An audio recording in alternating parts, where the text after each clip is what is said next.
For centuries, the kingdom of Sayen flourished under the rays of the benevolent sun. Young Princess Sophia was the soul and hope of her people. But a dark magician appeared at the celebration, whose shadow overshadowed all the fun. Driven by envy of the girl's strength, he placed a terrible curse on her. The kingdom fell, engulfed by thorns, and the inhabitants fled their homelands in fear.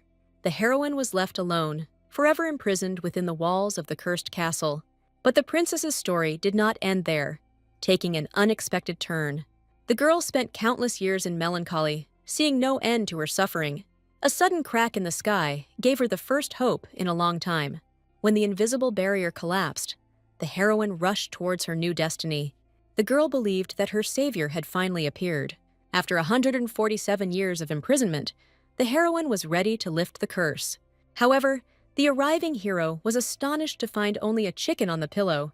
An ordinary-looking bird looked suspiciously at the immaculately dressed young man.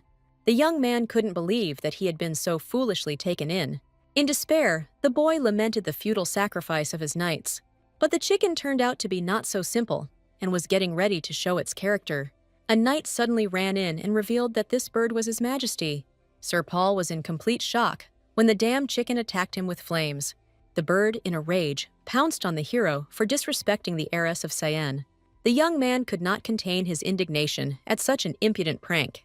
Having transformed into a human, Sophia proudly declared her origins. Orwell was confused, because they were looking for a sleeping princess, not a talking bird. The hero got a headache from the absurdity of what was happening. The princess demanded that Emperor Crotia respect her kingdom. The boy flared up and declared that her thorn-covered lands were not worthy of being called a kingdom. Orwell tried to reason with his master, whose jokes had gone too far. The assistant reminded the emperor that the entire order was watching his strange conversation with the chicken. The young man realized with horror that he was the only one who could hear the princess's voice.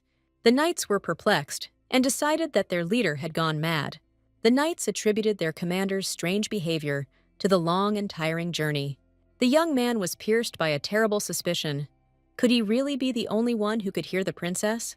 To test his theory, the young man decisively touched the beak of the agitated bird. A sudden flash of light blinded the hero, confirming his wildest assumptions. Orwell immediately cast a protective spell, chiding himself for doubting his master.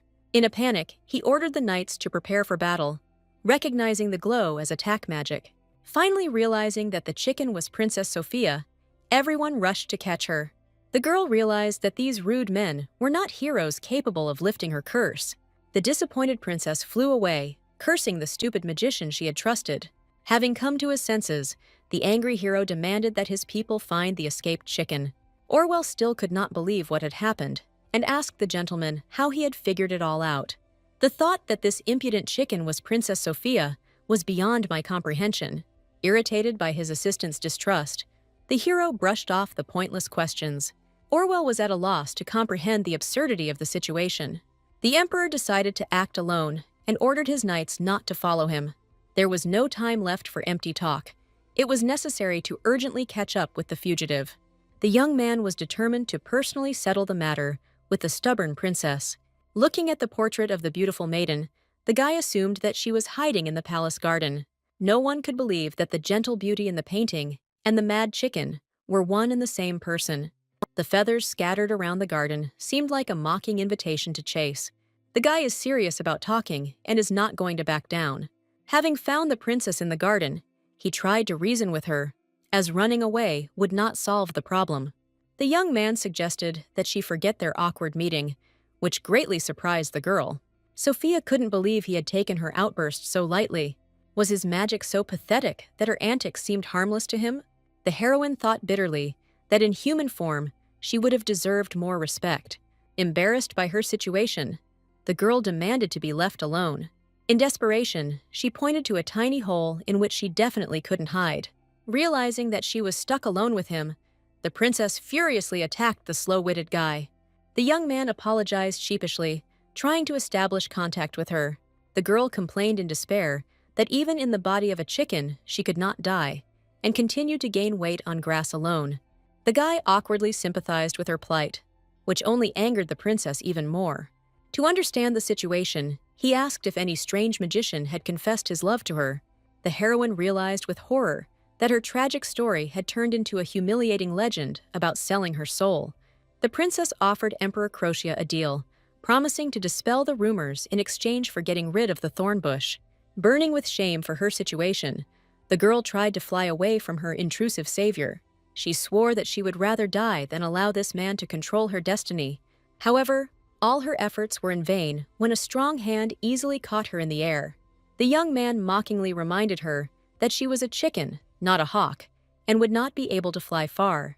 Having put her in a cage, the hero tried to calm the princess, but only fueled her rage even more. Sophia was skeptical of his promises, fearing an invasion after the curse was lifted. Sighing wearily, the boy assured her that he had no plans for her empty lands. Time is inexorable, and one day the fallen kingdom of Sayen will itself become part of his great empire. The hero questioned her ability to protect the kingdom, as she was left all alone.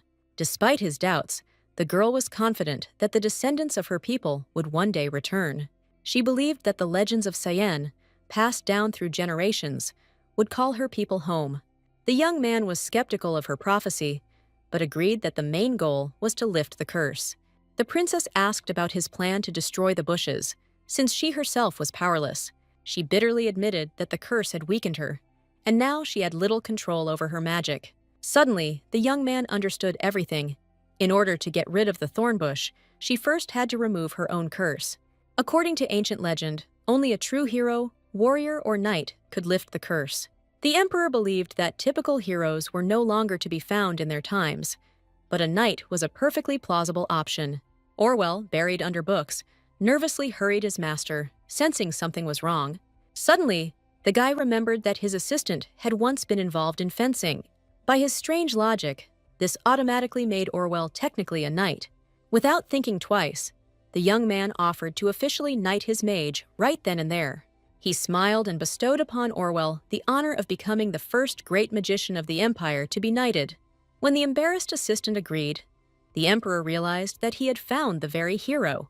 It was Orwell to whom he decided to entrust the great mission, to become the hero who would lift the curse. Having solemnly handed him the cage, the boy gave him the opportunity to save the princess. Having been knighted, Orwell dropped his books in horror at the order to kiss the princess. Even after initiation, the magician doubted the adequacy of his master. As proof, the guy gave a compelling argument. The chicken itself told him everything. To make sure his words were true, Orwell decided to give the heroine a little test. The princess's answer about the love potion took the magician by surprise with its unexpected accuracy. The girl felt confusion in the young man's voice, because he himself did not believe in the existence of such a potion. Orwell became finally convinced of the unique connection between the emperor and the princess, which he himself could not understand. It seems that fate itself destined His Majesty to become the savior of this girl. At the mere thought of kissing a chicken, the guy became furious, flatly refusing such a fate. Orwell decided he had had enough of this bullying and was already mentally writing his resignation letter. Exhausted by the emotional swings, the young man suggested postponing the kiss until another day. Orwell reminded them that it was time for them to leave, but the emperor had a new problem: how to transport the princess. The heroine was furious at how unceremoniously the guy held her under his arm, as if she were an ordinary bird. To appease her pride, the young man put the princess on his horse, since a royal person cannot be transported in a cage. However, the hero's clumsy attempts to calm the girl down with caresses only made her more angry. The princess demanded that this humiliating treatment be stopped and that the horse be led normally, which greatly embarrassed the emperor. Her patience was running out, and only the thought of lifting the curse made her tolerate this insolent man. The emperor coldly reminded her of the consequences of disobedience, but the impudent heroine only defiantly suggested punishing her. She sarcastically imagined how his name would go down in history as the ruler who executed a chicken for treason. Their squabble was interrupted by an unexpected sight ahead, which made both of them fall silent in bewilderment. The heroes, striving for their goal, sacrificed everything unnecessary for the sake of speed. The boy's anxious words hinted at the seriousness of the situation, causing the princess to tense up. The young man reassured the princess, pointing out Orwell's extraordinary magical abilities. The glitter of the imperial jewels on Orwell underscored his important role in this mission. The princess was shocked by the cost of the mana stones, doubting their necessity. The approach to the thorn bush meant the beginning of the decisive battle, and Orwell was ready for the order. Orwell's powerful magic was their last hope in this desperate situation. A burst of magic summoned an army of blades, raising the knight's morale. The heroine, looking at the scorched earth, asked in bewilderment where the thorns had gone. The guy was stunned, and in despair swore that he had not lied about the ubiquitous thorns. The boy, in despair, described the terrible thorns that mercilessly dealt with his knights. Suddenly, the girl noticed the familiar imperial castle of Croatia on the horizon. Her indignation knew no bounds, because all this time they were just 2 steps away from his house. The young man tried to justify himself by pointing out on the map the long journey they had made to her kingdom. The princess immediately accused him of invading, calling him the real villain in this story. Ironically, the cursed thorn bush that destroyed the kingdom has now become its only protector. The young man slyly changed the subject, bringing up the river that divided their lands. He explained that they had no choice but to cross the border into her country.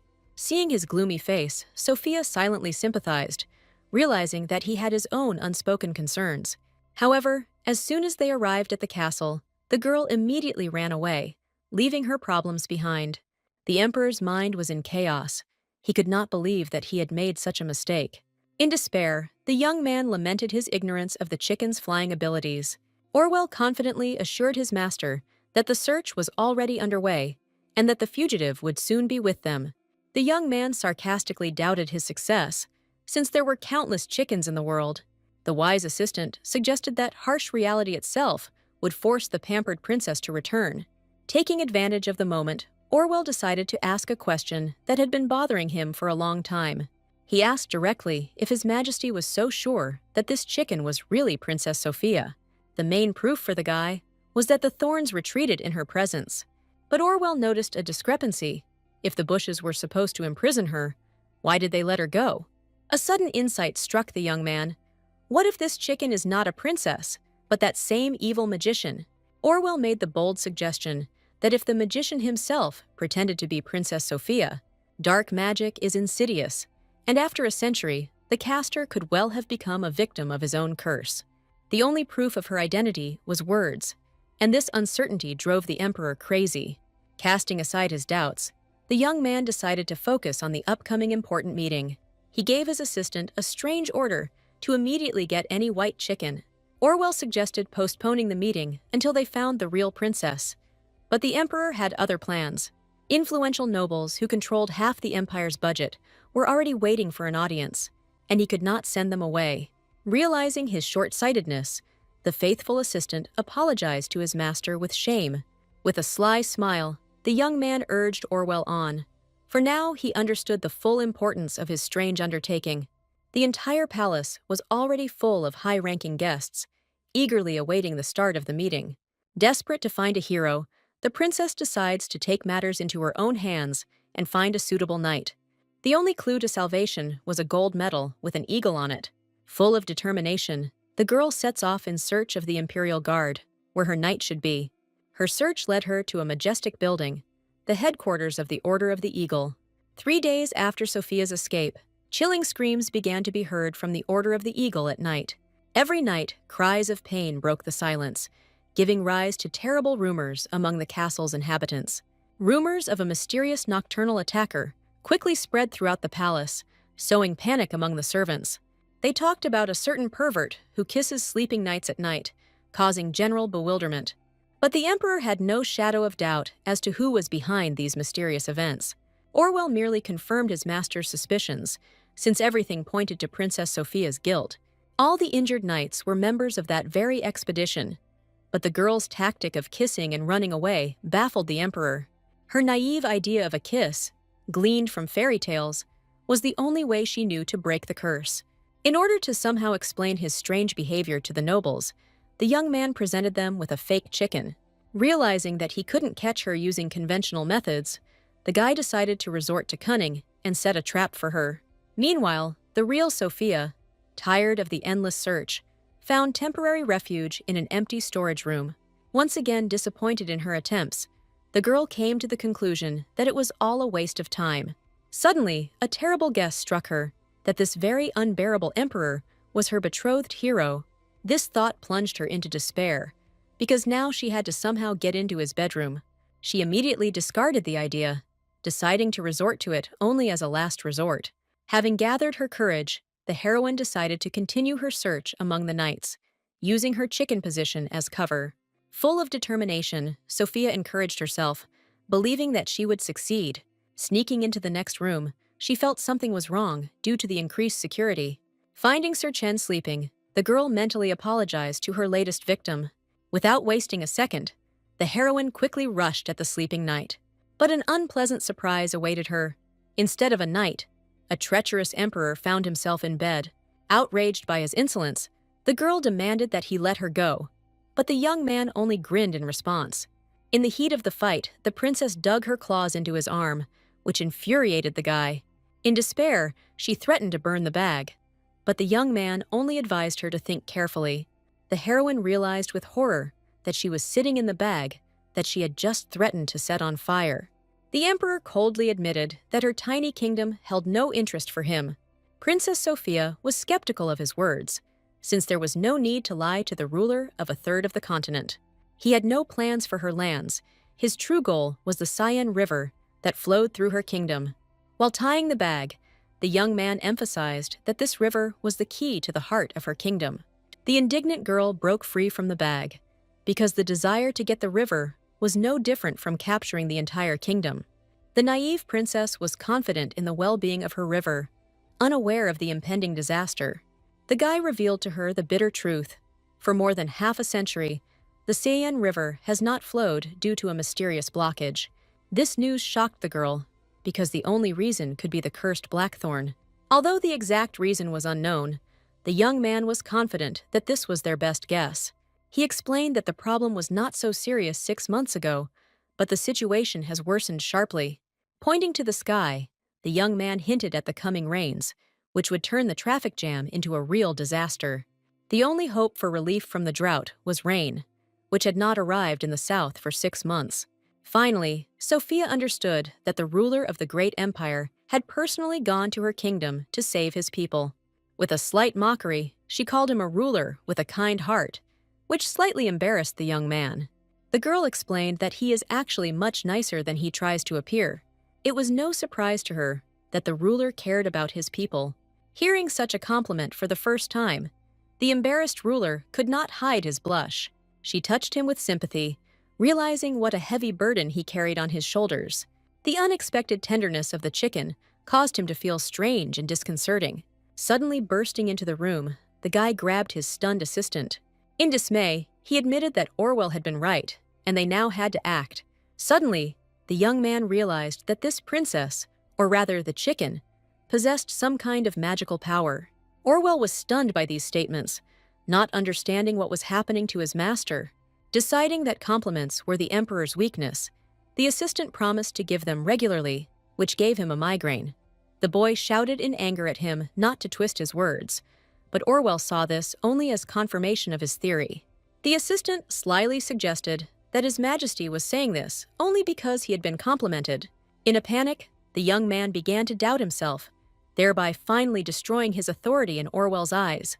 In awkward silence, Sophia listened to their absurd conversation, completely bewildered.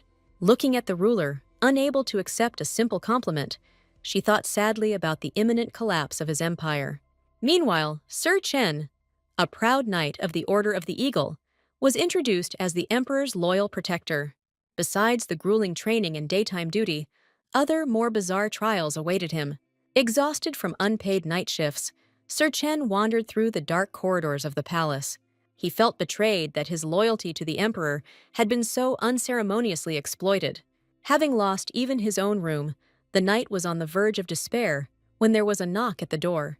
Sir Chen, having gathered his last strength, appeared at the summons of his master. The summons to the emperor's private office at such a late hour made his heart beat anxiously. Upon entering, the knight was stunned to see in the middle of the office only a shining chicken on a velvet pillow. The emperor offered him a chance to make history, but Sir Chen didn't understand what it had to do with the bird princess. Noticing his confusion, the young man hinted that the knight should have already guessed everything. The young man announced a top-secret mission on which the fate of the entire empire now depended. Inspired by the trust placed in him, Sir Chen swore to secrecy, ready for any challenge. The emperor revealed a terrible secret to the knight. Perhaps this chicken is not a princess, but an evil magician. Despite the princess's fierce denial, doubts had already been sown in the emperor's soul. Grabbing the knight by the shoulders, the young man solemnly handed over the fate of the entire empire into his hands. In the glare of the spotlight, he invited Sir Chen to become a hero and kiss the beautiful princess. The stunned knight stuttered as he tried to clarify what exactly His Majesty meant. His question about kissing the tip of the beak shocked everyone, because no one had thought about it before. Even the princess herself was confused, trying to figure out the anatomy of a chicken kiss. Tired of this comedy, Orwell hurried them, because it was already late and it didn't matter where to kiss. An embarrassed Sir Chen, having apologized to Her Highness, prepared himself for the fateful kiss. In trepidation, he touched her beak, believing that this kiss would finally lift the curse. Unfortunately, the kiss didn't work, and the disappointed princess realized that Sir Chen was not her hero. The emperor was tired of this endless comedy, and the heroine herself was at her limit. The exhausted girl collapsed on the floor, begging to be left alone. The young man declared with pathos that he had remained faithful to his future empress all his life and had no intention of kissing anyone. The princess was surprised by the high moral principles of the royal person of Croatia. With a slight grin, she suggested that he had never been in a relationship, which struck a nerve. Suddenly, the boy made a fateful decision to break his oath for the sake of a higher purpose. Grabbing a chicken, he declared that if he was destined to be a hero, he would sacrifice himself for the empire. Confused, Orwell turned away, unable to watch this absurd scene as the girl screamed desperately. Despite her panic, the emperor decided to start all over again, and this time see it through to the end. The girl was surprised to find that his grip was surprisingly comfortable and secure. Gently touching her beak, the young man finally performed his heroic deed. Burning with shame, the princess decided that this kiss was her punishment for all the secret kisses with the knights. Suddenly turning pale, the emperor collapsed into a chair, which greatly frightened Orwell. With irony in his voice, the assistant congratulated his master, because now he was the very hero who had lifted the centuries-old curse. The princess looked at her paws in confusion, trying to figure out if the curse had really been lifted. She realized with horror that she was still a chicken and nothing had changed. The emperor clutched his head in despair, not understanding why his heroic act had not worked. Suddenly, Orwell, too, began to understand her cackle, realizing that the curse had not been completely lifted. Now that they could both understand her, he hopefully assumed they had made some progress. The first sign of change was the change in color of her tail, which shocked the girl. This was encouraging, because if part of the curse was lifted, then the rest would soon fall away. But the thought that this unbearable guy was her hero just didn't fit into her head. He frankly admitted that he did not possess outstanding swordsmanship. Even at the age of 5, it became clear that he would not become a warrior, much to the disappointment of his mentor. In despair, the princess could not understand why he was the one who could save her. With pathos, the young man explained that, as an emperor, he stood above all heroes, warriors, and knights. Sophia shook her head doubtfully, not believing that Sir Chen's kiss could have worked too late. Orwell, hearing her female voice, was finally convinced that it was the real Princess Sophia in front of him. However, the sudden suggestion that the evil magician could be a woman plunged the heroine into real horror. The emperor did not rule out that the magician could also be the man with the high voice, which caused confusion. He advised his assistant to be more open-minded. But Orwell had a bad feeling. The young man assumed that this was a cunning plan of the magician, calculated on their stereotypes, which completely infuriated the princess. Tired of this nonsense, Orwell once again considered quitting while the two were sorting things out. The Seine River had always been a gift of nature, which her kingdom only temporarily enjoyed. The girl felt guilty, because as a princess, she should have taken better care of the river. She offered her help in the fight against drought, but the young man assured her that everything was under control. They still had time until the aqueducts dried up, but returning the river to its bed would be a real salvation. Tired from a hard day, the guy decided to put off all discussions until tomorrow and go to bed. At the Council of Nobles, terrible news was heard. The curse of Sayen had crossed the river and was bringing with it infection. In desperation, one of the nobles demanded that the cursed chicken be sacrificed to appease the wrath of the gods and end the drought. The emperor considered such rituals nonsense, realizing that there was no place for incompetent officials at his court. With an imperturbable expression, the maid introduced Her Highness Princess Sophia to Orwell, demanding that he show her respect. The assistant could barely contain his laughter, trembling with tension under the condemning gaze of the angry princess. Burning with shame and humiliation, the girl burst into furious cackle, lamenting her disgrace. In the heat of the moment, the crown fell from her head, but the princess saw this as an opportune moment for decisive action. Left alone with Orwell in the library, she firmly stated that they needed to discuss something. After much reflection, the heroine came to the conclusion that there was another way to cope with the drought. She suggested that the solution lay in his spellbooks, and Orwell immediately set out to find them. Easily lifting a stack of books into the air, the princess left the stunned magician to beg her for an explanation. The girl read ancient texts with ease, because any magician would take security measures for their spellbooks. Opening one of the books, the princess released a blinding light that had been hidden within its pages for centuries. Orwell watched in amazement as it happened, for this was precisely the magic he had been trying to warn everyone about. The light dissipated, and before him stood a beautiful girl, frightened by her sudden transformation. Meanwhile, the emperor was being forcibly taken out of the office, but he asked the guards for 5 more minutes. Looking at the old portrait, the young man finally realized that the beautiful princess in the painting was real. When asked about her beauty, the guy only laughed nervously, trying to hide his embarrassment. He could not understand why his kiss only partially lifted the curse and demanded an explanation from Orwell.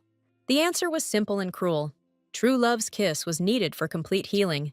Orwell's mocking account of his happy family life only further angered the already annoyed emperor. This was a unique chance for Crotia to finally find her empress. By lifting the curse, he could make the last queen of Sayen his wife. Their love story would be passed down from generation to generation, celebrated in songs and ballads. History books would call it a unique story of true love. Orwell, with a sly grin, denied his secret pleasure in this situation. He just wanted to remind his master of the help and care he had given him. With a beaming smile, he recalled how the emperor had helped him win the heart of his future wife. The angry young man declared that Orwell was now definitely in his debt for all his advice. It all started 5 years ago when a confused mage fell into a lake while trying to impress his lover. Orwell calmly admitted that he remembered everything, but was not going to give in. True to his word, Orwell promised to repay the favor, which only added to his master's headache. He noted with irony what a hassle it was to choose an empress from hundreds of noble ladies. Tired of his teasing, the young man asked what Princess Sophia was doing now. It turned out that after a fleeting transformation, the girl locked herself in her room and refused to come out. Orwell suggested that His Majesty visit her himself, and this thought made the young man think. Suddenly, the emperor asked what had made his assistant change his mind so abruptly about their marriage. It turned out that Princess Sophia proposed her own solution to the drought problem in the south. Orwell strongly advised her to seriously consider her proposal, because she was a great magician. Being the last of her kind, she was the key to solving their problems, and the young man understood this. Instead of marriage, he proposed a simpler solution, to make Sayen part of Crocia's empire. The emperor was confident in his plan, but Orwell pointed out one thing he had not taken into account. In a rage, the young man realized that his assistant was hinting at himself, since there was no room for marriage in his plans. Orwell wondered bitterly if the empire was in such despair that he would have to marry a princess. He reminded that since the conversation was about his marriage, he should also have a say. But the young man merely patted him on the shoulder patronizingly, reminding him that not everything in the world goes according to plan, especially when it comes to such important issues as the fate of an entire empire. Entering the princess's room, he coughed awkwardly, trying to get her attention. Seeing her golden feathers, he realized that she had already told Orwell everything, and he was immensely grateful. However, the girl was so depressed that his words did not bother her at all. In despair, the guy sat down on the bed, not knowing what to do in this difficult situation. He took a brooch out of his pocket, although he doubted whether it could be called gratitude. But then he showed her a treaty that recognized Sayen as an independent country. However, the agreement will only come into force after the curse is completely lifted and the river returns to its course. Suddenly, the girl asked him if he had ever fallen in love in his life. Her question caught him off guard, because she was wondering if he knew what true love was. What is true love anyway? And how can one measure this abstract feeling? Is it really necessary to reach a certain point for love to be considered true? In a rage, the princess cursed the magician, because if he were alive, she would have broken his neck. It was this abstract nature of true love that was the cause of her current suffering. He bitterly admitted that in reality, there was not a single person who cared about his feelings. He apologized for upsetting her, but finding true love seemed like a hopeless endeavor to him. But who was she supposed to look for, since she could only communicate with certain people, and mostly with magicians? Magic is a dying art these days, and finding a suitable candidate was nearly impossible. He thought with annoyance that if only Orwell had not been married, everything would have been much simpler. Having collected his thoughts, the young man decided to ask the princess one very important question. He asked if she was willing to accept any challenge if it would help break the curse. Looking at him, she agreed without hesitation, because she simply had no other choice. Suddenly, his heart was filled with love, and he realized that he was ready to do anything for her. If after each kiss she can return to her appearance for 5 minutes, then about 100 kisses should completely remove the curse. With a gleam in his eyes, he offered to test his theory and give her 100 kisses. The emperor's grand plan to kiss the princess turned into complete chaos and desperate screams. Suddenly, Lady Maybelline, Orwell's wife and an influential aristocrat, appeared on the scene. Irritated by the rumors, the young man tried to find out from Lady Maybelline how she knew everything. Even the mighty emperor could not resist his advisor, whom everyone feared. Lady Maybelline smiled and said that dozens of people had seen him enter the princess's room, and how he was thrown out of there in disgrace to the sounds of enraged clucking. However, according to her, all these humiliating details no longer had any significance. The ladies of the court were already discussing with great enthusiasm that Princess Sophia would become the ideal empress. The cunning Lady Maybelline reminded him of the careless words he had spoken to Lady Cherian. In a panic, the young man pretended not to remember any Cherian, but it was too late. The emperor choked on his tea after hearing this, as most people would have been offended by such questions. He tried to justify himself by explaining that he only wanted to test Lady Cherian's resolve. But rumors usually don't care about context, and they live their own lives, acquiring new details. The very fact that he was able to treat this conversation with humor already spoke of him as a good ruler. The previous emperor used a cunning educational strategy, forcing young Pinnock to befriend the ducal sons. Upon reaching adulthood, he was sent to war, where he had to face harsh reality. The main reason he survived on the battlefield was the support of his loyal friends. His successful reign is the result of careful planning, which is why everyone takes the choice of the empress so seriously. Lady Maybelline was not sure that all the noble ladies really supported Princess Sophia, but the drought in the south was troubling everyone, and lifting the curse of Sayen became a top priority for the entire empire. The emperor was offended that the ladies of the court thought so little of him, but in reality, all the inhabitants of the empire wanted their cold emperor to finally find his love. Now everyone was eagerly awaiting the end of the drought in the south, because it was connected with the fate of their ruler. Enraged by what she heard, Princess Sophia vented her anger on the innocent pillow. She was furious, hating this shameless pervert and the whole world.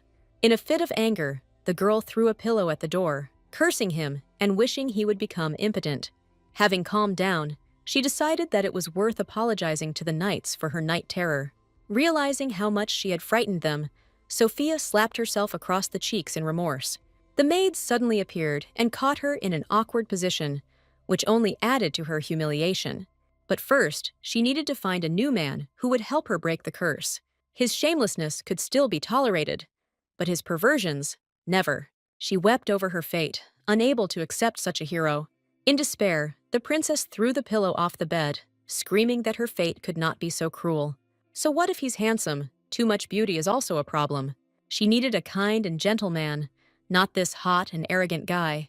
Inspired by dreams of carrot-shaped love, she shared her plans with the enthusiastic maid. In a fit of joy, The girl completely forgot that she was no longer alone. With shining eyes, she demanded that the door be opened for her so that she could go in search of the real prince. She ran down the corridor, skipping and skipping, and her faithful maid could barely keep up with her. But how could she fall in love if no one understood her language, and her pillow supply was running low? In despair, the princess dipped her head in tea, begging to simply be killed. The servant's new intrusive hospitality only increased her bewilderment. She was sure that it was all connected with the letter from Orwell, because her idea for combating the drought apparently worked. But such excessive attention only embarrassed her, and she did not need such hospitality. The next day, the emperor spoke with a sly smile about the similarity between mana and aura. He explained that all the imperial mages had been sent south, and he had no one to consult with. This news shocked the girl, because it meant that there was not a single magician left in the palace. The young man confirmed her fears, adding that the magician could not be found even in the capital. In a rage, she attacked him for not telling her about it earlier, to which he only calmly replied that she hadn't asked. Having calmed down, the guy explained that he had not come to quarrel, but to give her a gift. Suddenly, Madame Megan appeared in the room, and the emperor asked if she could hear the princess's voice. An embarrassed Megan confirmed that she heard, and the young man declared her the princess's new personal knight.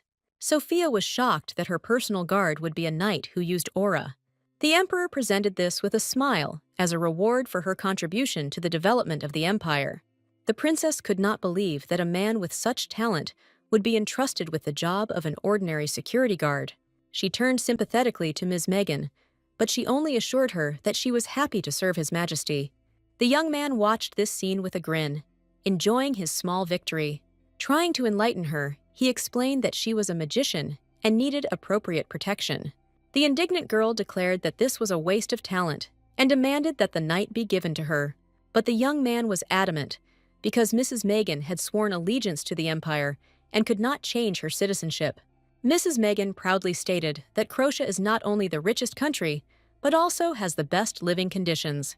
But the princess objected, because her little kingdom always valued its people above all else. This thought made her think that if these two fell in love with each other, then their kingdoms could be united. Outraged that she, a powerful princess, was being assigned a guard, she stamped her paw in protest.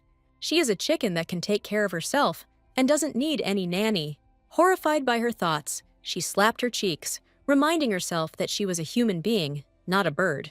Waking up in an unfamiliar corridor, she realized that she was lost in this huge palace. A sudden crash and swearing from the kitchen caught her attention, and she hurried toward the noise. The chicken has escaped, and now the chefs will have to scramble to prepare dinner without the main ingredient. But fate decreed otherwise, and instead of soup, the princess almost became the main dish of the evening. In a panic, the princess barely dodged the enraged cook's cleaver, desperately trying to save her life. The derogatory nickname, "Stupid Chicken," echoed in her head, causing a wave of indignation. In her rage, she forgot about her position, ready to incinerate the impudent man with just one glance. But her angry cries were drowned out by a strong hand that grabbed her at the most inopportune moment. Before she could come to her senses, the girl found herself in the tenacious hands of the cook, who had no intention of letting her go. The sudden appearance of the emperor interrupted this unequal battle, causing the cook to freeze in horror. Clinging to her savior, the princess breathed a sigh of relief, glad that her wing was intact. The young man's cold tone did not bode well, and the cook fell on his face, awaiting his fate. In tears, he begged for forgiveness, justifying himself by saying that he was only trying to catch an escaped chicken. The young man looked with irony at the chicken, which had escaped only because it was mistaken for a real chicken. Amid the prying eyes of his courtiers, the emperor tried to remain calm. He had not yet secured the full support of the people, and any mistake could cost him the throne. But the cook, not knowing the whole story, begged them not to take the chicken away from him, because it would only make things worse for the people. With a sly smile, the young man hinted that even the chef did not know the whole truth about this bird. He explained that there are things in the world that you can eat and things that you shouldn't, and this chicken is one of the latter. Suddenly, the girl broke free from his arms and, soaring into the air, challenged him. Standing in front of the order building, he asked if she was ready for what awaited them. He looked ridiculous with a chicken on a leash, but the princess reminded him that they were already expected. The guy looked at her doubtfully, still not believing that she hoped to find her hero among the knights. But the girl was determined and declared that she would never give up this hope. She knew she had gotten involved with the wrong person, but the world was a big place, and her hero had to be somewhere. His tenderness and caresses only irritated her, because she was looking for salvation, not consolation. He grabbed her in his arms and carried her inside, ignoring her indignant squeals. Having gathered all the knights, the princess prepared to deliver her apology speech. But her fiery cackle only caused bewilderment among the warriors, who did not understand anything. Sighing, the emperor realized that she had forgotten about her curse, and that was why she needed Megan. The girl tried to explain that although she was ashamed, she had caused them irreparable harm. She told about a scoundrel who would sneak into their bedrooms at night and steal kisses. The knights looked at each other in bewilderment, not understanding what their highness was trying to convey to them. The emperor watched this scene with a serious expression, realizing that things were taking a serious turn. With a desperate cry, she admitted her guilt, wanting to offer the most sincere apologies. To her surprise, the knights greeted her confession with enthusiastic cries. Deeply touched, she did not expect to be received so well. The emperor could hardly contain his laughter as he watched this truly magnificent moment. Despite their success, they needed to get rid of the curse as soon as possible. The last heir to the kingdom of Sayen slept peacefully, unaware of her important mission. Looking at the portrait, the young man could not imagine this refined lady in the form of a chicken. Suddenly, he remembered Lady Maybelline, known in high society as the Duchess Georgina. This news stunned the princess. With slight sadness, the guy said that they got married 3 years ago and already had 2 children. Duchess Georgina is now the most powerful figure in high society, and her diary could be the key to the mystery. He had heard that noble ladies were quite knowledgeable in matters of love, and decided that the Duchess's advice would be most welcome. Pointing to the first page, he drew her attention to an important detail that she might have missed.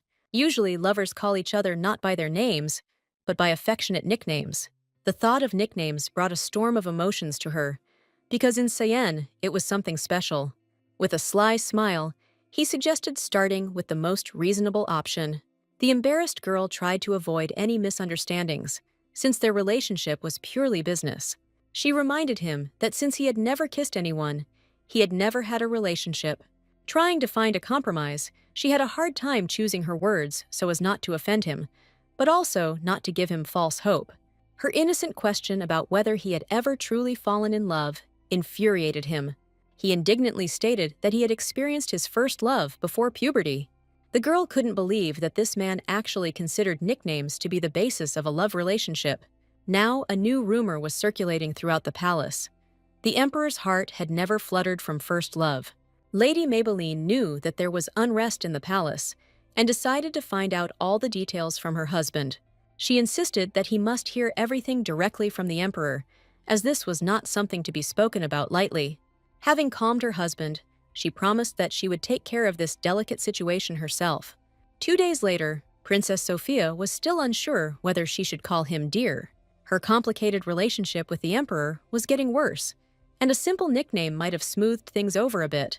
Being the eldest, she felt responsible, but she could not decide to take this step. In desperation, she decided that she would rather work herself to death in the gym than endure this humiliation. She knew that if he was the one, she would just have to fall in love with him. But it was wrong of her to ask such a personal question about her first love. Mrs. Megan could not understand how a grown man and emperor had never been in love. Before ascending the throne, he was constantly at war and simply had no time for love. The previous emperor was too protective of his only heir, not letting him out of the palace. Bearing such a burden of responsibility, he could hardly trust his heart to anyone. This state of affairs was very different from her country, where the rulers were closer to the people. Her kingdom of Sayen could now only be found in the pages of history books. She was just a ghost of the past, a character from books, lost in time.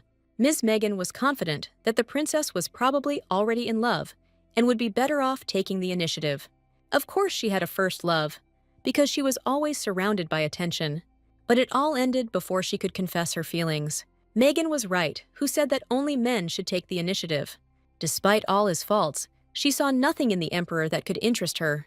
Mrs. Megan called the emperor an amazing ruler, but the princess was sure he was a tyrant.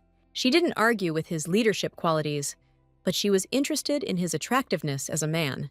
In the heat of the argument, Mrs. Megan declared that he was the most handsome man in the entire empire. Clutching her head, she could not dispute this fact, because his beauty was undeniable. Armed with a bottle of wine, Princess Sophia, accompanied by servants, set out to take the decisive step. Gathering all her will into a fist, she told the guard that she wanted to speak with His Majesty. The guard was confused and did not understand what this chicken was doing and why it was behaving so strangely. It seems that rumors about her have already reached everyone, even low-ranking officials. The maid proudly introduced her as Princess Sophia Brianna Fifth Sayan of the Kingdom of Sayan. She explained that the princess had come to meet His Majesty and asked to be informed of her visit.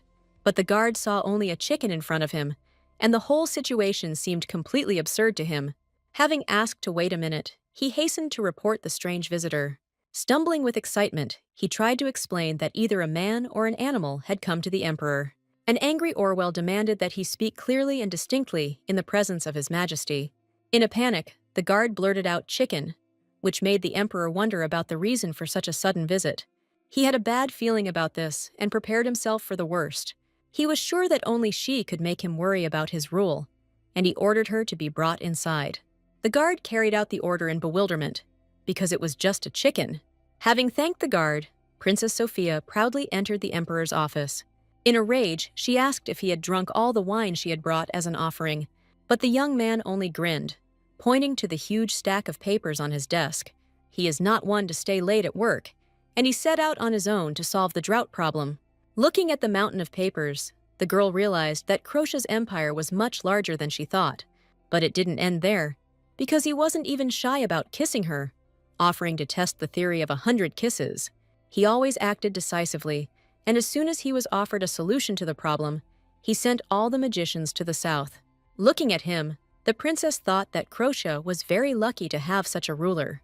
He asked with a grin if she didn't know how big his empire was. Outraged by his tone, she replied that no one had told her about it, and how could she know? The continent consisted of 3 empires, 3 major kingdoms, and 6 smaller ones, with Croatia occupying the largest area. The largest river was the Seine, but due to the blocked flow, it almost dried up. Looking at the map, the princess sadly realized how much had changed during her imprisonment. Only traces remain of the small kingdoms that existed 147 years ago. She looked at him with sympathy, realizing how much worry lay on his shoulders. Now it became clear to her why the empress also had so much power, because the empire was huge. Suddenly, the girl announced with delight that she had just found something very important. In the rays of the setting sun, she admitted that what attracts her to people is hard work. It was all cool and positive, but he didn't understand a thing from her confession. She suggested a drink, hoping that a little wine would help them find common ground. Horrified, he asked if she had brought this bottle from his wine cellar. With an unperturbed expression, she confirmed that Dame Megan had given her everything she needed. It turned out that this was such a valuable wine that he himself did not dare to open it. Realizing her mistake, the princess suggested drinking something else, but it was too late. He decided that since the bottle was already open, sooner or later he would have to drink it anyway. This wine should be saved for a special occasion, and that occasion has arrived. With a slight resentment, he said that since he was not destined to know love, at least this kind of pleasure was available to him. Stroking his hand, she said sadly that the people of Croatia were very lucky to have such a devoted ruler. It seems he was destined to work all his life. After all, he is an emperor. But he dreamed of marrying a woman who would take on a third of his responsibilities and bear him a son. His delusional ideas shocked the princess because she did not expect this from the ruler. From an early age, his father forced him to work a lot, not even allowing him to go outside. He thought being an only child meant getting all the love and not having to do tax returns. When he grew up, he was sent to war, because the future emperor must be able to wield a sword. Returning alive, he immediately received the throne, and his father went to enjoy his retirement. She understood him, because she also had a hard time when the last king of Sienne gave her all the magic circles. People say experience is key, but they have no idea how hard it is to do things right. He made her do all the work for the magicians, and then even called her a genius to make her work even more. He was sure there was no reason why he couldn't do it. Blushing embarrassedly, she suggested that they try calling each other nicknames. The word dear made her heart flutter, and she blushed. It seemed like just a name wasn't enough to make someone fall in love, and he knew it. In a panic, he tried to calm down, but his heart was pounding wildly. The wine she drank made her head spin, and she could hardly stand on her feet. She felt hot and couldn't hear a word he said. In his anxiety, he urged her to pull herself together, but the princess was not herself. In a drunken stupor, she accused him of insolence and tried to cuddle up to him, but a sudden surge of magic threw him back, cutting off her clumsy attempts at getting closer. In a rage, he threatened to lock her in the dungeon if she did not stop immediately. But the princess did not tolerate threats from some tomato eye and proudly flew away. Suddenly, she turned into a human, confused and bewildered by her new appearance. Despite her intoxication, she cleverly tried to open the window to escape. Without thinking twice, the girl jumped from the third floor, leaving the emperor in a panic. In drunken joy, she ran around the garden, not paying attention to the pleading cries of the servants. She flapped her wings and flew into the air, bursting into cheerful laughter while everyone looked at her in horror. When she woke up the next morning, she realized with horror that she remembered everything that had happened the previous night. Burning with shame, she cursed her body, which reacted so strangely to alcohol. But her suffering was interrupted by the appearance of the emperor, who sarcastically asked if she was delighted with her glory. Pretending not to remember anything, she tried to hide her shame, but the emperor only laughed at her. He stated that although he shouldn't be able to read a chicken's facial expressions, everything is written on its face. With a gentle smile, he said that he saw right through her, and she didn't even have to pretend. Anyway, Lady Maybelline, the woman who gave her that ridiculous book, is coming this afternoon. He spoke of Orwell's wife, and this news made the princess tense. In a panic, she asked why, fearing that her drunken antics had become public knowledge. He saw many princesses, from those who dreamed of becoming his empress to those who openly despised him. He was convinced that no princess could surprise him again, but she exceeded all his expectations. Remembering her words about Lady Maybelline being the most influential person in high society, he couldn't help but laugh. He thought she would come to scold him, but she only made him laugh to tears with her spontaneity. The emperor's loud laughter echoed through the corridors, causing confusion among the servants. Embarrassed, the princess tried to justify herself, because everyone sometimes does stupid things when they're drunk. Suddenly, Lady Maybelline appeared before her, introducing herself as Maybelline Leon Mons. Captivated by her magnificence, Sophia was delighted to finally meet Orwell's wife. Hearing her polite response, Mrs. Megan was pleasantly surprised and praised her manners. Having thanked him for the warm welcome, she asked the main question that interested her: what had happened last night? The princess promised to answer as best she could, and Mrs. Megan nodded in agreement.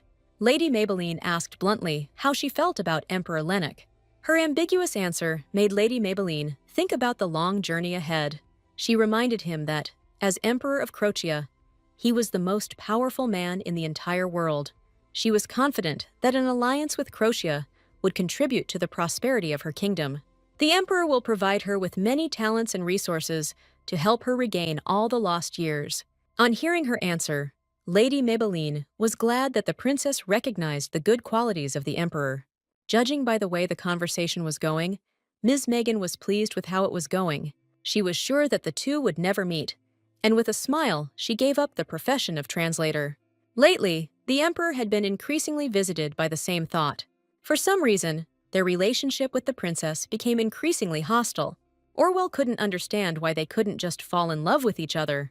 The girl explained that she was simply invited to a small party with close friends. But the emperor knew that wherever Lady Maybelline was, she automatically became the center of social life. In a panic, she tried to justify herself, assuring him that she was not going to run away. She firmly stated that she had no intention of leaving until the curse was lifted. But the emperor was adamant. She could not go to the tea party as a chicken. Is it really possible to eavesdrop on the hostess's husband, especially when it comes to such delicate matters? Overwhelmed with paperwork, he decided to first sort out his work and then think about having tea. With a proud look, the princess announced that the tea party would take place today. She felt awkward in the luxurious carriage, not understanding the purpose of such splendor. Mrs. Megan explained that it was all because of His Majesty's concerns. The fact that the emperor was showing such attention to her was a sign of his serious intentions. But what if he just wants to show off his wealth and power? Upon arrival, the princess immediately threw herself into the arms of Lady Maybelline. It seemed that Her Highness had a difficult path ahead of her, and everyone looked at her with sympathy. The two ladies tacitly understood that without outside intervention, everything would be doomed. The lady said that if true love is the only thing that can break the curse, it will not happen anytime soon.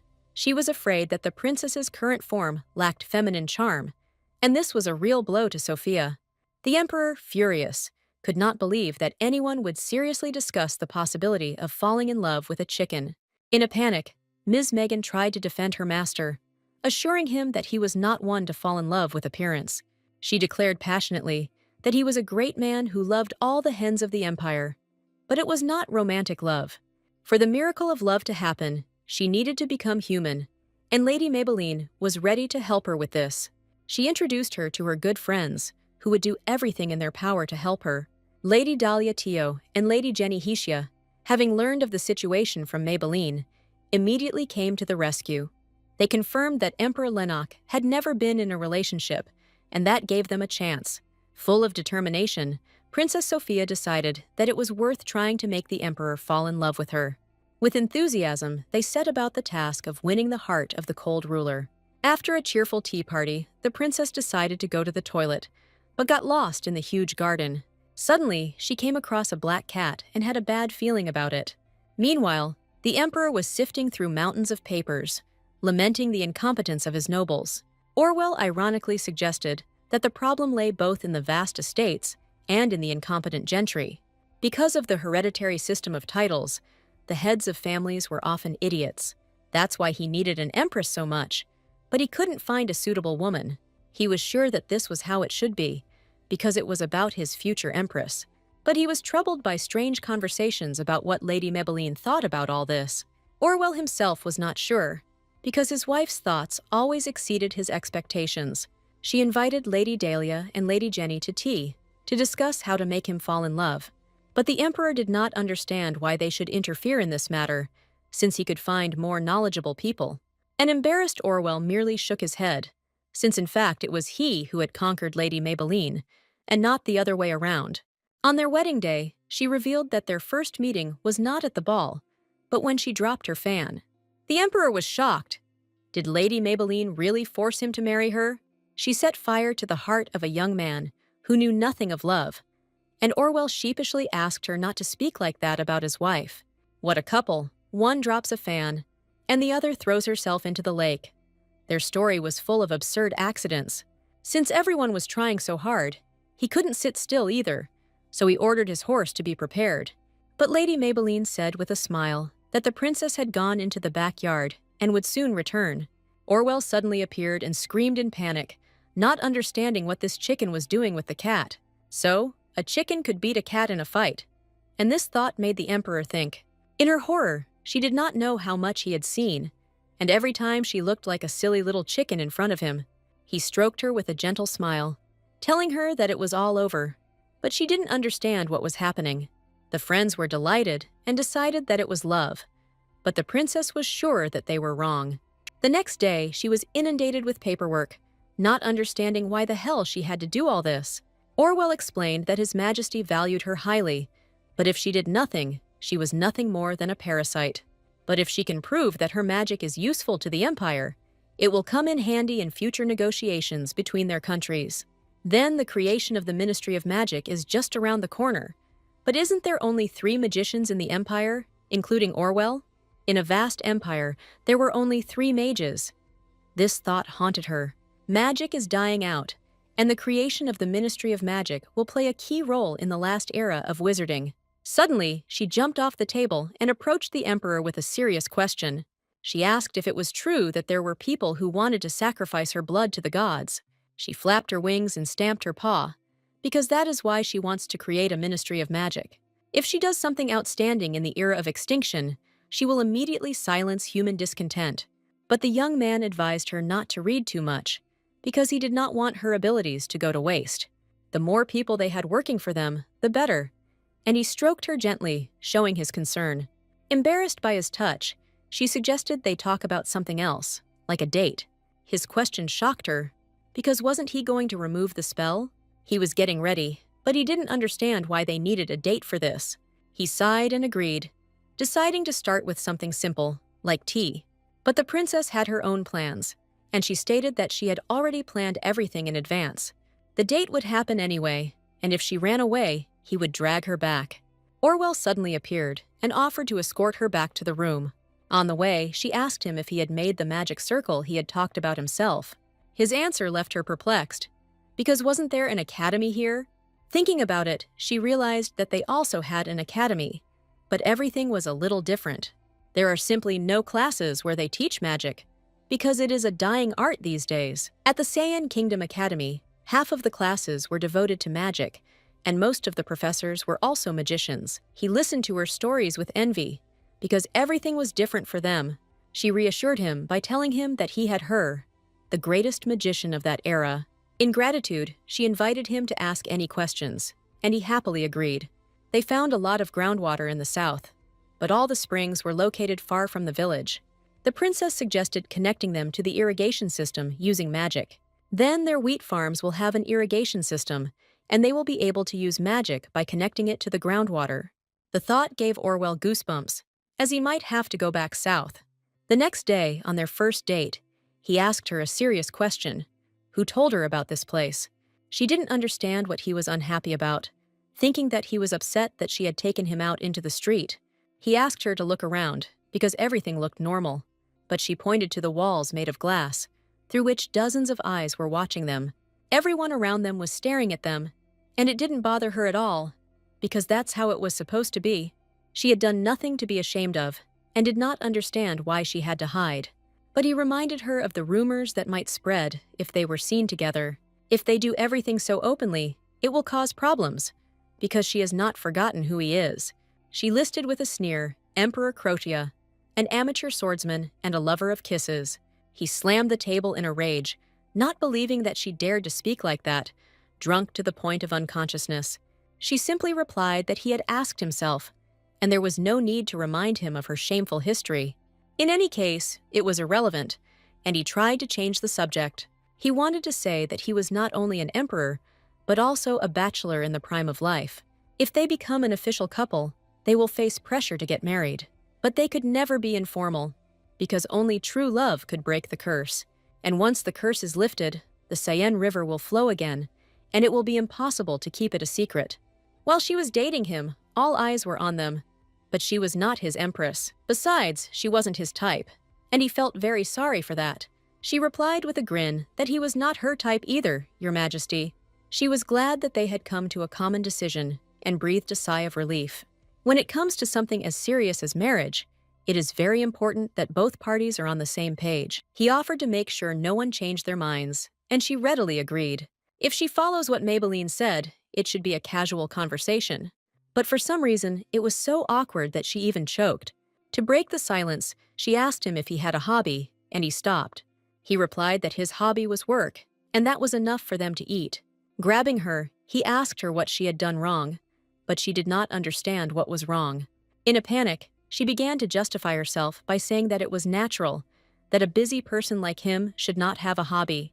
He asked about her hobby, and she said horse riding, but it seemed like she had messed it up. She thought they could take a boat ride on the lake and then have tea in a cafe. But he found it too ordinary and predictable. She merely countered that this was the accepted approach, and he could come up with something better. On dates, people talk about little things, not about marriage, and that was obvious to her. He asked where they were going, and she replied that it was to the place he wanted to visit most. Yes, a boat ride and a cafe would do, because he remembered her wishes. He simply remembered her desire to go there earlier. But if she didn't want to, they could go another time. But she was determined, and they went to the place that interested her so much. He took her to a flower shop, and she thought with disdain how banal it was. The saleswoman offered him royal roses, but he refused, saying that he did not need flowers. To their surprise, he only asked for a basket, and the saleswoman happily agreed. He just wanted to buy a basket, but it would have been better to buy flowers. She sat down in the basket with a dissatisfied look, not understanding his strange actions. Gently touching the rose, she clucked something unintelligible in embarrassment. He explained that she kept looking at them, and he decided to give them to her. She asked him if he knew what it meant to give someone 3 roses. He had the feeling that he was the only one here who didn't understand what was going on. She said that he should figure it out himself later, and asked him to enlighten her. If she told him right now, he would die of embarrassment. And she buried her face in the roses. They had spent quite a lot of time together, and now a new stage in their relationship awaited them, getting to know each other in small ways. She asked if he would cook it for her, and he confidently agreed. If she's not surprised by sugar instead of salt, then no problem. But it will look appetizing. So many women wanted to seduce him, but she was the first to offer to cook disgusting but delicious food. He said he didn't want her to get her precious hands dirty, so he knows how to flirt, and maybe he's a natural-born Casanova. He asked whether she would tell him her favorite food or not. His favorite food turned out to be jacket potatoes, and she called it delicious. In Siam, potatoes were a delicacy, more valuable than gold and worthy of a royal meal. This reminded him, and he asked how old she was. Princess. 147 years ago, she was cursed, and now she was well over 160. She asked him to take her age into account in the future and treat her more respectfully. She asked to bring her a pillow because the piece of straw was constantly poking her into something. He agreed with a laugh, trying to take his mind off it by focusing on the beautiful roses. He led her to the wall, and she did not understand what he was trying to show her. His arm must have been tired from carrying her in the basket, but he did not hand her over to any of the knights. Although a squad of knights followed them closely, he carried it himself. There used to be an academy over there, and to the left of it is a street where merchants would start their day with smiles. Suddenly, she turned into a human, and he grabbed her in panic, preventing her from falling. He hugged her tightly, pressing her to himself and not believing his eyes. In a rage, he asked her what she was thinking, because they were on top of the fortress wall. Something terrible could have happened, and if she had injured her legs, she would not have been able to protect herself. But the 5 minutes were almost up, and she asked how about listening to the rest when she became a chicken again. Now her heart craved only love, and she kissed him tenderly, giving in to her feelings. 2 days before, a rumor had spread throughout the capital that the emperor had declared his love for Princess Sophia. Everyone around him cooed about nothing but his amazingly romantic nature. But the news of the day was different. 3 roses, you and her highness. What does this have to do with a declaration of love? Orwell breathed a sigh of relief, because with his majesty there was no getting by without a hitch. In the traditions of Croatia, giving 3 roses is a well-known way to declare one's love. Orwell advised him to go out more often, because he didn't even know that giving 3 roses was the same as saying, I love you. He warned him that different numbers of roses had different meanings, and he had to be careful. In his rage, the emperor could not understand why the number of flowers should be of any importance at all. He made sure that his words were included in the history books of the empire. With a good morning, Princess Sophia burst into his life, and their kiss had an incredible effect. The more they kissed, the longer she remained human. And isn't it wonderful to wake up human every day? The method to get rid of the curse worked better and better each time. Before it was only 5 minutes, and now it's 3 hours. She could eat all the human food she wanted, not the damned grains. A few more kisses, and the curse would be completely broken, and she was looking forward to that moment with joy. Suddenly, Milburn, the youngest magician, appeared, and she looked at him with affection. His hair always looked like a broom, but it was still too early for such thoughts. He was surprised that more than 5 minutes had passed, and she was still in human form. Everyone around was eavesdropping, and rumors about her spread throughout the palace. She suggested going to the Ministry of Magic and discussing plans for the future. After hearing a brief summary of recent events, he congratulated her on finally becoming human. The girl thinks with relief about lifting the curse, but her main goal is still not achieved. The young man's sudden question about marriage takes the heroine by surprise, causing her shock. The guy doesn't understand her hesitation because he was sure that love was needed to remove the curse. The heroine, in confusion, tries to explain why marriage with her beloved seems impossible to her. The young man naively insists on marriage, completely oblivious to her inner torment. Her secret thoughts about not having enough love for marriage are interrupted by the sudden appearance of an uninvited guest. The girl's world collapses in an instant when she realizes that their conversation was overheard. The tension builds to a fever pitch as she waits with bated breath for an honest answer. The man mercilessly repeats her innermost words, and humiliation overwhelms the heroine. Panicked, the girl desperately begs him to remain silent, fearing dire consequences. His cold calm is frightening, because he doesn't even try to hide his true motives. The heroine is perplexed as to why he so easily agrees to keep her secret from the emperor. The young man explains with icy indifference that he sees no point in interfering in her affairs. The news of her meeting with His Majesty takes her by surprise, and she realizes that he is avoiding conflict. The sudden transformation into a chicken and her cheeky remark completely destroy the tense atmosphere. "This cheeky bird is clearly making fun of me," adding even more absurdity to the awkward situation. The emperor seems disappointed that his plan to maintain human form has failed. The chicken, without wasting any time, enthusiastically suggests moving on to the most interesting part. The hero, completely confused, tries to understand what 3 rounds are being discussed. The guy is horrified to realize that we are talking about kissing a chicken, and the situation becomes comically absurd. The heroine watches his inexplicable gloom and confusion. The carefully planned dreams of the perfect date in his head came crashing down. A realization strikes her, and she finally understands the true reason for his disappointment. She puts aside her self-pity because her next step is a secret gift for him. Her unexpected transformation into a dove baffles him, but she is determined. His words about her shyness yesterday leave her completely perplexed. His warm, teasing sparks in her a daring plan to make him blush. Her touching explanation hits him where it hurts, leaving him barely able to contain his emotions. His sudden outburst of anger turns into a threatening action, and she is overcome with animal fear. He suddenly cuts off the tension, switching to a cold, businesslike tone, leaving her in shock. His anger clashes with her insolent stubbornness, and their squabble becomes comically childish. He doesn't believe a single word she says, accusing the girl of blatant lies and serious misconduct. She playfully insists that she is right, disarming him with her confidence. The sudden flush on his cheeks gives him away completely, and she sees in him an unprecedented shamelessness. Her dreams of true love are shattered, because she thought they had finally become close. In a fit of anger, she calls him a tyrant and breaks off their relationship forever, flying away. She resolutely heads to her room, ignoring the confused guard. The girl understands that next to him, she turns into a capricious child, and this scares her. A cold doubt creeps into her heart. Does he really just want to hurt her? The pain of her past relationships washes over her, reminding her that no one ever truly loved her. The bitter realization of how terrible her personal life is overwhelms the heroine. The emergence of the powerful Marquis of Bourbon foreshadows new problems and political intrigues. A cold understanding pierces her. This nobleman's insolence is a direct challenge to royal authority. She understands that the division of power in a vast empire has become the cause of this anarchy.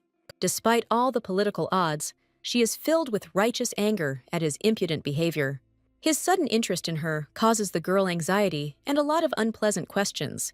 The absurdity of the situation is off the charts when the Marquis doesn't know who to address, a chicken or a commoner. His unexpected proposal, made with feigned respect, takes her by surprise. The sudden postponement of the meeting and his sideways glance at the guard only increase her suspicions. She coldly makes an appointment, but a cunning plan is already brewing in her head. The Marquis's hypocritical smile hides his true intentions, and the girl senses a catch. The sudden adoration from unfamiliar nobles leaves her completely confused. She is stunned and embarrassed by the unexpected attention from the influential ruler. Such pressure and flattery makes it hard for her to breathe, and the guard can barely contain her laughter. The journey to her room becomes a real ordeal, and she calls for help in a panic. The girl is overcome with despair from the endless stream of court intriguers. She is bursting with curiosity as to why everyone is suddenly so desperate to meet her. The shocking news of the emperor's mad love becomes the key to the mystery. She realizes that she has found herself in a golden cage, where her every step is under close scrutiny. The girl feels cornered because politeness doesn't allow her to fight back. The guard tries to explain to her the harsh laws of local etiquette, but the girl no longer listens to her. The thought that in Croatia, refusing to talk is not considered an insult does not bring her any relief. She is terrified of the prospect of drowning in a sea of endless small talk and empty smiles. Fatigue takes its toll, and even the thought of future intrigues cannot drive away sleep. She falls into a short, uneasy slumber, desperate for a break. The dream is interrupted by a strange sensation, and she discovers her paw on an ancient magical book. Her consciousness is carried away to the distant past, where the world was ruled by incomprehensible, primordial magic. A sudden realization hits her. She has always felt the hidden power of this land. The sudden return to reality is accompanied by panicked clucking, which attracts the attention of the guards. A sudden fright of a maid almost leads to tragedy, and the heroine's life hangs by a thread. She bitterly realizes that her innate gift, a connection with the magic of the earth, is irretrievably lost. Over the past 147 years, the world has changed beyond recognition, and ancient knowledge has sunk into oblivion. His genuine surprise at her words about mana flows strikes the girl to the depths of her soul. A sudden revelation explains to her the terrible truth about the disappearance of powerful magicians. He tries to find a logical explanation, but she ruthlessly confirms that the magical flow is disrupted. Her simple answer to his incredulous question is only proof of his own blindness. The young man despairingly admits his inability to feel what is obvious to her. She is overcome with horror at the realization that the greatest mage of the empire is a complete ignoramus in the basics of magic. She reveals to him an ancient secret about the eternal cycle of magical energy in nature. To her, his question sounds like absolute absurdity, highlighting the gap between their knowledge. His question hits the mark, and she horrifiedly assumes that her curse is the cause of a global cataclysm. He grimly confirms her guess, and the weight of this terrible secret falls on his shoulders. Despite her uncertainty, she senses an eerie connection and is determined to get to the bottom of it. His unexpected request for help becomes the first step towards their reluctant but growing alliance. The sincere gratitude in his voice ignites in her a faint hope for mutual understanding. His sly advice to focus on love is just a ploy to give her time without unnecessary pressure. As he leaves, he becomes lost in his thoughts, aware of the mysterious message that changed everything. She decisively rejects romance, because now the fate of the entire empire is at stake. The girl understands that her main enemies are the nobles, and she will have to plunge into the tangle of their intrigues. Misinterpreting his words, she sets herself a new goal that will determine her future actions. His unexpected knock on her own door leaves her with anxious bewilderment. She realizes with annoyance that her chicken cry is just a meaningless sound to strangers. Helplessness overwhelms her, because even a simple door has become an insurmountable obstacle. Desperation makes her forget her manners and demand attention with loud, defiant clucking. In his strange politeness, she senses some kind of catch and an inexplicable change. His drooping back and heavy aura speak of hidden pain that he is trying to suppress. The girl carefully tries to break through the wall of his silence, sensing that something serious has happened. Her indignation grows with every second of his icy disregard and feigned indifference. Panic grips the heroine as she sees him drain a glass of strong wine in one gulp. His quiet apology and flushed face disarm her, revealing a completely different side of him. The sudden guess about the reason for his visit stuns her, mixing hope with skepticism. Her snide remark about his drinking was merely a clumsy attempt to hide her own unease. She can't believe that this blushing young man is the same ruthless conqueror. Her piercing gaze tears away his emperor mask, revealing his vulnerability and hurt. Their verbal duel makes him wonder if he has become a villain in her eyes. Confused and worried, he finally finds the strength to sincerely ask for forgiveness. She accepts his apology, and a fragile truce hangs in the tense air. His desire to continue the conversation fills her with an icy fear of the unknown. He insistently demands her attention, and she understands that she cannot escape this conversation. She takes a sip of wine, gathering her courage to listen to him until the end. The mere mention of the Marquise's name causes a violent and disgusted reaction in her, leaving him in shock. Her strange request to save the emperor's face baffles him, as he is worried about her condition. The unpredictability of his mood drives her to the limit, and she demands that he make up his mind. The girl sarcastically ponders what image she should try on to make him more comfortable.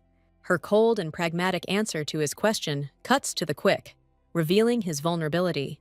With radiant pride, she reminds him of her high status, turning their relationship into a political alliance.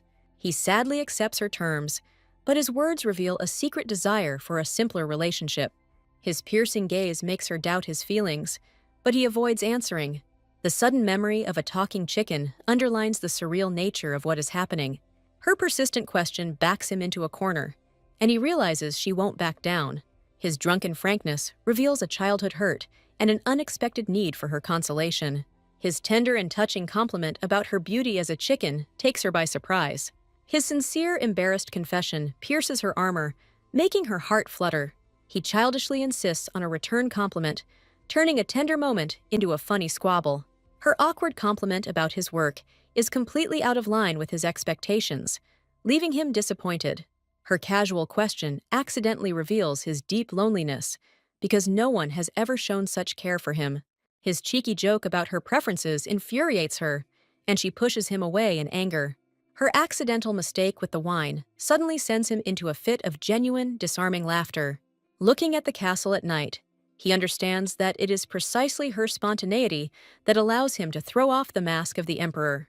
A new day throws her into the thick of things, and she resolutely sets out on her first mission at the Ministry of Magic. Her confident lecture on the limitlessness of magic destroys outdated dogmas, opening new horizons. The young man watches with admiration as her knowledge and charisma win over even the most ardent skeptics. A tricky question from the audience challenges her authority, but she meets the challenge with icy calm. She reveals to them the true essence of magic, free from laws and boundaries, striking their imagination. Her inspiring words ignite a spark of delight and an irresistible thirst for new knowledge in her students. His deep thoughts about new ideas are interrupted by a sudden knock, heralding the arrival of uninvited guests. The sudden confusion and fear on the students' faces tells him that there is someone very undesirable standing behind the door. The appearance of a smug stranger with important news instantly poisons the atmosphere in the room. Animal terror grips the old count, and he panics and tries to hide his true feelings. His caustic question in response to flattery only increases the tension, showing who is the real master of the situation here. His caustic attacks on the defenseless student ignite an icy, uncontrollable rage in her. With a fake smile, she boldly stands up for the guy, turning all his anger onto herself. He easily accepts her challenge, ordering everyone to leave and leaving her alone with her fate. She drops all pretense and demands a direct answer from him, knowing that his visit is not a mere coincidence. His smug smirk hints at the unpleasant discovery he made about her after her transformation. He ruthlessly declares that her human voice infuriates him, and her world freezes for a moment in shock. The girl tries to understand his strange logic, asking if he wants to see cold conventionality in her. His furious cry in response to her suggestion only increases her confusion and fear. She is completely confused and tries to understand what he really wants from her, because his behavior is absurd. He changes the subject abruptly, and his ominous hint of gossip makes her heart skip a beat. His confused expression suggests that the rumors he's come to discuss are far more personal than she realizes. Her brazen demand to enforce the law clashes with his furious command to remain silent, and tensions mount. His theatrical despair is so absurd that she, in disbelief, advises him to seek divine help. In the whole world, she alone has the unheard-of audacity to insult the emperor so openly and with impunity. A few days later, the atmosphere is full of tenderness as the maids beg for a little bit of her attention. Suddenly, a thought strikes her, and she finally understands what rumors Lennox was talking about. Surrendering to the moment, she forgets about all her worries, wanting only to bask forever in these gentle arms. Her blissful peace is mercilessly disturbed, and a panicked scream bursts from her chest. Lennox's sudden appearance and his reproachful gaze turn her serene rest into a humiliating scene. The world turns upside down when she sees her exact copies, and reality seems like a dream. His reproaches about the panic she caused are mixed with poorly concealed concern for her. The knowledge that her presence brings only chaos and drama weighs heavily on her. An icy horror pierces her as she realizes that she really was turning into a chicken. His ruthless, albeit honest answer cuts her to the heart, and she cannot hold back her bitter tears. His clumsy attempts to apologize are drowned out by her desperate desire to escape this pain. A friend's seemingly innocent question about loving someone who looks like a chicken hits her where it hurts. An overheard conversation between two ladies-in-waiting confirms her worst fears about the rumors that have spread.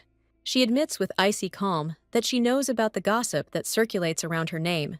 new information about romantic rumors linking her to the emperor leaves her in shock.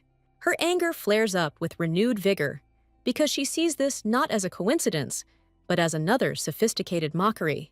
Her naive belief in fate and love makes her see signs where there may not be any. Her friend's words about the emperor's childish behavior make her think, but she is not yet ready to agree with it. His friend confirms with a smile that his behavior is just the childish prank of a man in love. A sudden realization hit her like an icy shower.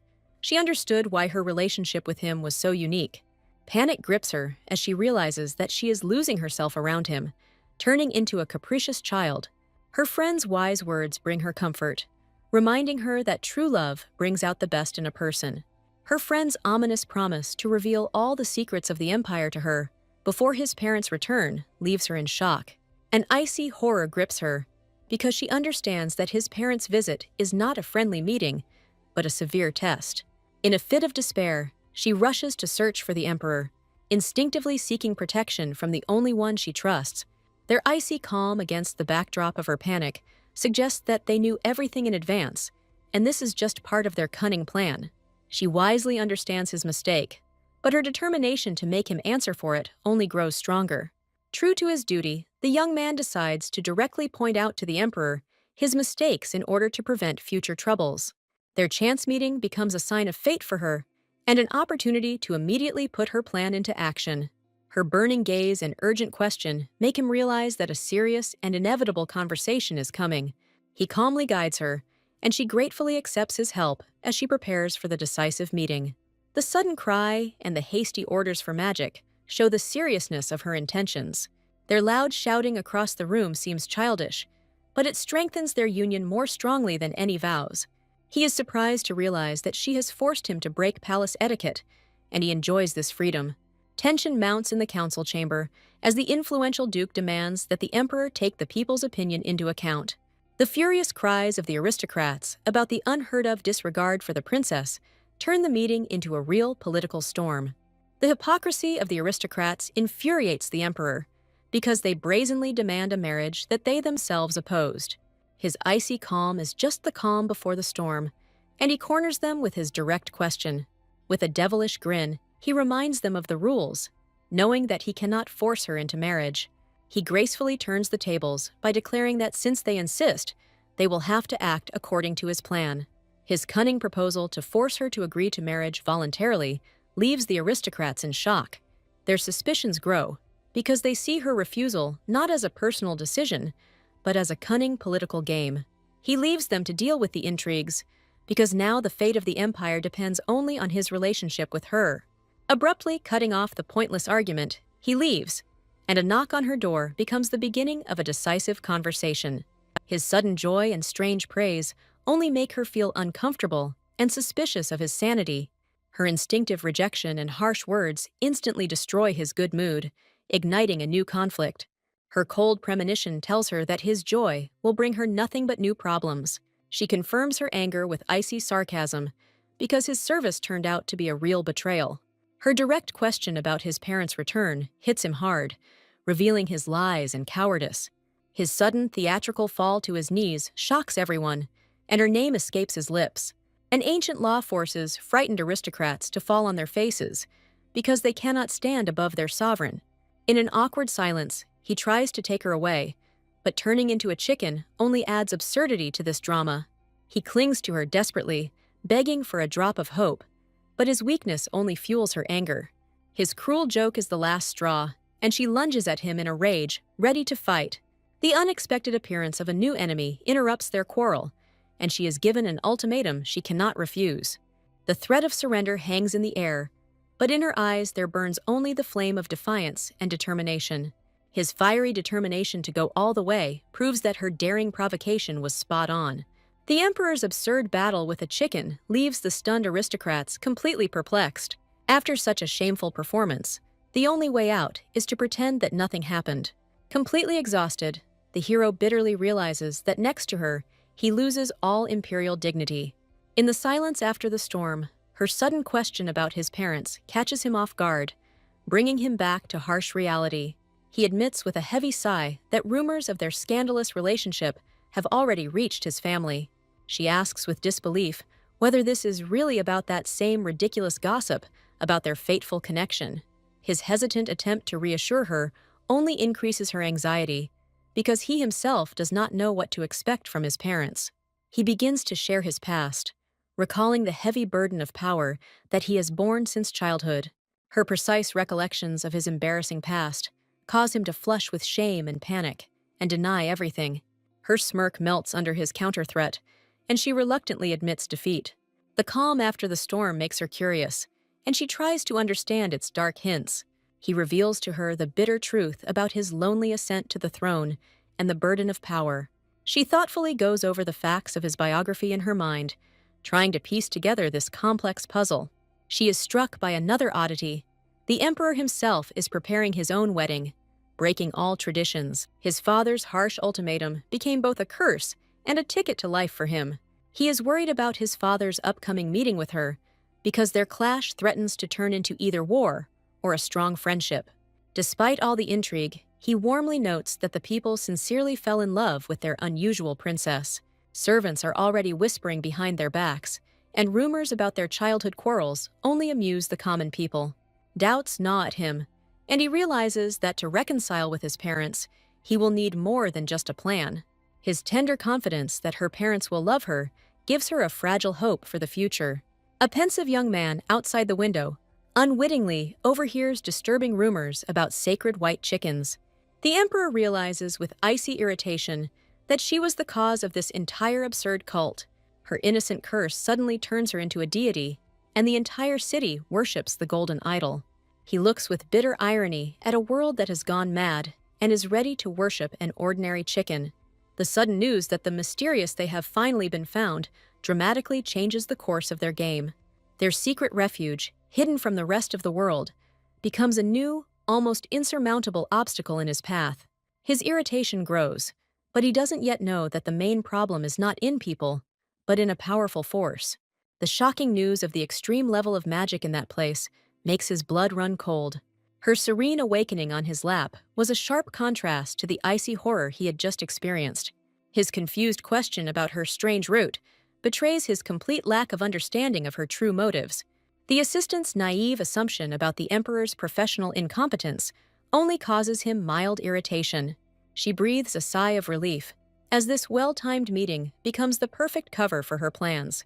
Their hasty farewell is interrupted by his imperious gesture, and she waits with bated breath to see what happens next. Her words sound like an ominous prophecy to him, because he understands that the upcoming reception is not a celebration, but a test.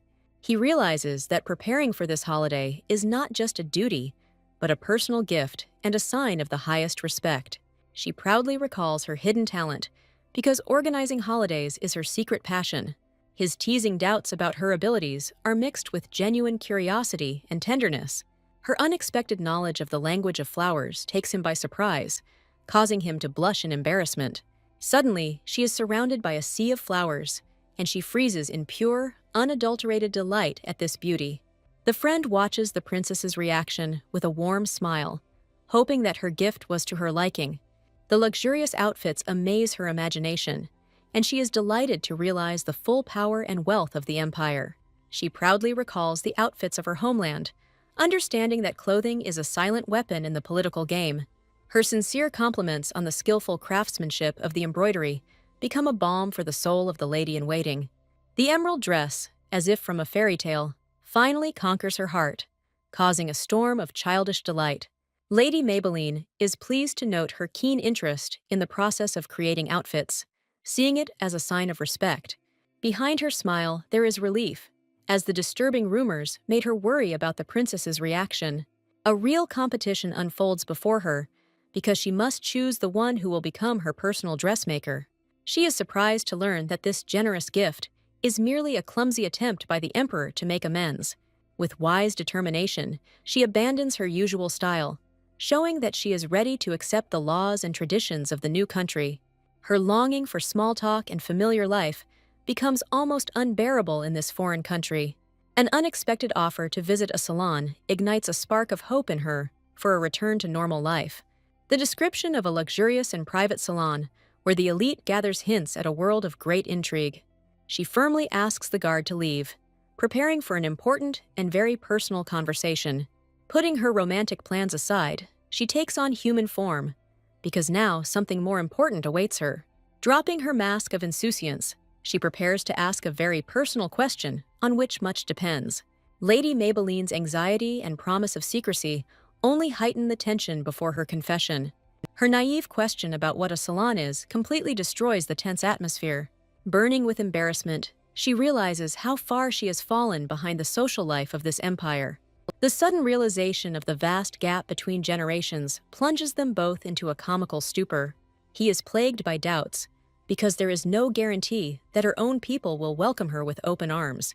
The weight of the discovery weighs on him, as the discovery of the last descendants of her kingdom has only created new, insoluble problems. Their lost village holds the key to the future, but it is unknown whether they will greet it with love or hate. The dark shadow of her past haunts her, for it was she who caused the curse that fell upon her state. He sees her as both the cause and the victim, urging caution until they understand what is in the hearts of her lost people. A sudden revelation makes him realize that the Emperor's strange behavior was only a cover for this terrible secret. His icy fury is directed at the incompetent Count, whose negligence allowed them to remain hidden for so long. With a precise movement, he marks a point on the map, starting a race against time that will bring the culprit to justice. They are forced to keep the dangerous secret for 2 more days, risking that their cunning plan will be revealed prematurely. At the most tense moment, her urgent message bursts in like a bolt from the blue, threatening to destroy everything. His cold command to let her in sounds like a sentence, and a tense anticipation hangs in the air. Her sudden appearance disturbs his fragile calm, and he irritably prepares for a new storm. Her bitter reproach that he hid the truth hits him where it hurts, because she found out everything from others. She furiously accuses him of lying, demanding an answer, but his icy calm only adds fuel to the fire. Her jealous cry about his past and false promises reveals her true, deeply hurt feelings. His confusion seems genuine, but a sudden memory betrays him, and he realizes he's trapped. The memory of a beautiful girl begging him for a date comes back to him like a painful reproach. His cruel ultimatum, forcing her to choose between love and duty, reveals his ruthless nature. Her furious attack becomes the last straw, and he realizes that her naive games have gone too far. Her accusation of manipulation, with a pathetic lie about the first kiss, is a cry of despair and broken hopes. In a fit of rage and resentment, she flies away, leaving behind only feathers and bewilderment. His naive question about jealousy hangs in the air, but his faithful assistant knows that the matter is much more serious. Their torturous relationship is like an endless dance, where every step forward is followed by 2 steps back. The root of their misunderstanding goes back to the past, to the very day when he first tried on the heavy crown. In the early years of his reign, the throne was a coveted goal for many, and endless intrigues were woven behind his back. Among all the contenders, Lady Sherian shone brightest, whose beauty and ambition knew no bounds. The legend of their tragic love, destroyed by family feuds, became the loudest gossip in the entire empire. Her indignation knows no bounds, because the thought that he hid such an important part of his past from her is unbearable. The suspicions only grew stronger, because every lady she approached reacted the same way, with an awkward smile. Their collusion and awkward silence convince her of one thing: he did something stupid, and now everyone is trying to shield him. The lady with the fan can hardly hide her awkwardness at his clumsy advances. The young man speaks smugly about love, not even suspecting how mistaken he is. The hero naively suggests asking an expert for advice, not seeing the truth right in front of him. The chicken begins to suspect that the boy's innocent face is just a clever mask. A terrible misunderstanding dawns on the heroine, and she decides to act. Her heart breaks with anger because of the past that he so carefully hid. The offended girl desperately clings to the idea that a simple apology will fix everything. Hope turns to rage because he never showed up to ask for forgiveness. The morning brings only devastation and the bitter realization of his complete indifference. Her soul is tormented by doubt, making her think that their relationship was just a lie. Despair overwhelms the heroine, causing her to doubt the decisions she has made. The worried maid rushes to bring at least some comfort to her mistress. A sudden invitation from the emperor disturbs the princess's privacy, promising new intrigues. The girl freezes in tension, torn between the given promise and the will of the emperor. The messenger reveals that this is not a request, but a reminder of her previously given consent. The heroine silently accepts her fate, and the messenger leaves, leaving her alone with her choice. With cold determination, the girl prepares for battle, intending to shine at the upcoming party. The maid is shocked by the sudden change in her mistress, sensing a coming storm. A fire of vengeance flashes in the princess's eyes, and she defiantly accepts the gauntlet thrown to her. Meanwhile, the hero, unaware of the consequences, only widens the gap between them. The assistant sees genuine concern for Princess Soria in the emperor's eyes. The hero, hiding his true feelings, justifies his anxiety only by a sense of duty. Her long silence frightens him far more than any words, foreshadowing an approaching storm. The appearance of Soria stuns the young man. He is completely unprepared for such a sight. The girl greets him with an icy smile, full of hidden threat and determination. In the carriage, her heart sank with resentment, because she was waiting for at least a word in her defense. She challenges him, accusing him of cowardice and unwillingness to meet her gaze. The guy coldly warns her about the dangers of the party, ignoring her attempt to talk. This formal gesture of help only highlights the huge gap that has opened up between them. The young man makes small talk, finally dashing her hopes for reconciliation. Every word he says about old connections sounds like an excuse, increasing her suspicions. She tries to cling to the past, but his detachment hurts. His coldness becomes unbearable, and she feels him slipping away from her. Desperation pushes the girl to take a sharp step. She forcibly blocks his path of retreat. With pain in her eyes, the heroine demands an answer as to why he is so stubbornly avoiding her. The young man is stunned by her pressure, pretending not to understand the essence of the accusations. She lists all the grievances, her voice trembling with betrayal and accumulated pain. Her cry about his lies and silence echoes down the corridor, full of bitterness and despair. The new friend tries to reach out to the hero, demanding that the situation be immediately corrected. But the guy remains motionless, his silence speaking louder than any apology. Far from the palace intrigues, on a sun-drenched square, a new fateful meeting is brewing. Her heart aches with the memories of that gentle boy, whom she seems to have lost forever. Memory brings up images of his vows, making the current betrayal unbearably poignant. The painful suspicion of his secret affair burns her, explaining this inexplicable silence. The pain bursts out in a loud curse, falling upon a complete stranger. The flash of rage gives way to quiet sadness, but her passionate impulse has already caught a curious glance. An impudent stranger shamelessly pries into one's soul, asking questions that are too precise and painful. His unexpected reaction and familiarity discourage her, causing her to see him as nothing more than a strange, impudent fellow. His presumptuous question is met with her icy indifference, which conceals her complete confusion. The stranger instantly puts two and two together, realizing that this mysterious girl is a new face in the capital. His guess about her identity, based on metropolitan gossip, takes the girl by surprise. The stranger's loud laughter finally convinces the princess that she is dealing with a real madman. The sudden threat in his words and the steel grip on him made her heart freeze with fear. He decides to play with her, enjoying her confusion and anticipating the fun to come. The brutal truth about the emperor's true love crashes down on her, confirming the worst rumors. His mocking laughter is suddenly interrupted by a blinding flash of inexplicable light. In an instant, she turns into a chicken, leaving the man in complete shock. He is amazed to realize that the most incredible rumors about the princess turned out to be the pure truth. The stranger picks her up, still not believing the surreal nature of what is happening. The man resolutely takes her under his protection, using his status to carry the princess away. The imperial coat of arms in his hand stuns her, for it is exactly like her lover's. A guess flashes in her chicken brain. This coat of arms can only belong to the former emperor. The sudden realization of his identity makes her burn with shame for her recent rudeness. The man generously forgives her, realizing that her breakdown was caused by unbearable pain. He carries her away, but the princess begs him to forget her shameful behavior. The girl regrets her words, desperately wanting to turn back time and fix everything. The stranger offers her help, promising to find a way to test the fidelity of her chosen one. He senses her distrust, because even in the form of a chicken, her eyes are full of suspicion. The man gives her a choice: offering to separate if she no longer believes in salvation. In a desperate move, she clings to him, choosing to trust this mysterious savior.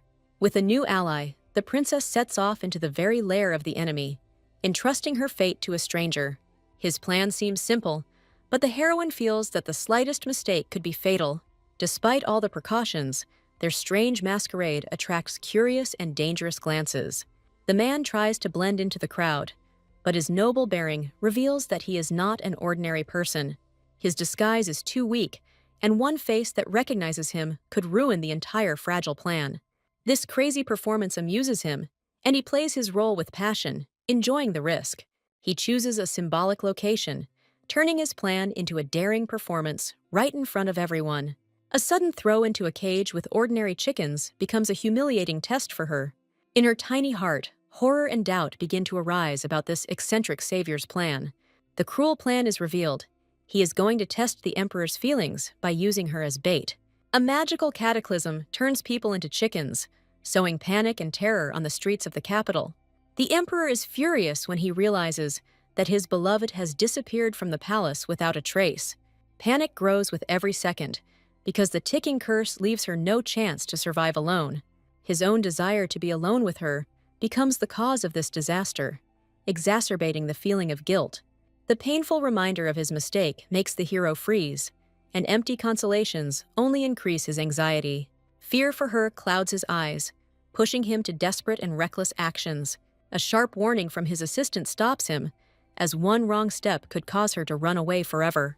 Attempts to calm him with logic are shattered by the wall of irrational horror that has gripped the emperor. The unexpected fact about the sacred status of white chickens gives him a fragile ray of hope in this darkness. Just as he convinces himself of her safety, alarming news bursts into the chambers, destroying the fragile peace. The shocking news of the former emperor's sudden visit hits the young man like a bolt from the blue. Soria's presence at his side makes the visit a daring public challenge that cannot be avoided. The tension in the room rises as the emperor demands an explanation, barely containing his anger. His irritation grows due to the guard's negligence, but deep down, he knows that this is another of his father's tricks. A helpless frustration grips the young man, because his father has always been a master at circumventing any rules. Close friends receive clear instructions, and the atmosphere is filled with a premonition of impending family drama. Even history remembers this ruler as an unpredictable genius whose actions were impossible to predict. The hero smiles bitterly, realizing that the rumors about Soria served as the perfect excuse for his father to intervene. He gives orders in preparation for the arrival of the entire family, which will only complicate an already explosive situation. With a heavy sigh, he hopes for a miracle, but a distant sound already foreshadows the beginning of inevitable chaos. The crowd's enthusiastic whispers only add fuel to the fire, turning everything into a grand spectacle. No longer able to contain the rumors, the young emperor takes center stage at this humiliating spectacle. A tense meeting between father and son promises to be stormy as their long-standing rivalry reaches its climax. His anger at his father flares up again, but the desperate pecking of a chicken tries to reach his heart. In the center of a brewing conflict, she desperately tries to prevent disaster by flapping her wings. A cruel test has been thrown. Prove your love in front of everyone, or forever remain a traitor. Trapped in a cage, she desperately calls for help, drowning in chaos and panic among the other birds. Bitter regret overwhelms her, because this crazy plan turned out to be a trap from which she must escape. The thought of his tender confession in the midst of this shame makes her hot and cold, mixing hope with shame. She takes a step forward, ready for the inevitable, because his heart, she believes, will recognize her in any guise. The crowd's humiliating whispers cast doubt on the emperor's feelings, as he is holding the wrong bird in his hands. Her chicken heart boils with rage when she hears herself compared to another. Deeply offended, she attacks him, not believing that he could have made such a mistake. In a panic, he tries to correct his mistake, but the moment has already passed, and the shame cannot be washed away. A sudden downpour and magic reveal the truth, but in the chaos, no one can hear it. This public comedy of errors will go down in history as a joke, forever tarnishing their names. Chronicles will embellish this day, turning humiliation into a romantic tale of great love. But reality is cruel. Their feelings became a laughingstock for everyone who watched this circus. rumors will spread throughout the world, distorting the truth and creating a legend far removed from reality. Far from the capital, a devoted knight vows to defend her honor, even if it means going against the whole world. Duke Peliar can no longer sit idly by, while the princess's honor is trampled in the mud. The young knight objects, but the duke is not concerned with the curse, but with the humiliation she is being subjected to. Rumors of boundless love were replaced by poisonous whispers of total disrespect for her. Jared's heart aches as rumors of her tears and his betrayal grow louder. The last straw is a cruel prank with chickens, staged to make a laughingstock of her. The knight is horrified to realize that the emperor is deliberately turning her into an outcast and an object of ridicule. The most terrible guesses are confirmed. Everyone believes that her curse has become just a funny toy for him. This public farce, started by the father and taken up by the son, crosses all boundaries of cruelty. The emperor's humiliating inability to distinguish her from other birds becomes a symbol of his betrayal. The duke jumps up, his patience snapping, because this cruel mockery is no longer a joke, but a declaration of war. The heavens seem to mourn her fate, bringing down rain as a sign of divine wrath on the cruel emperor.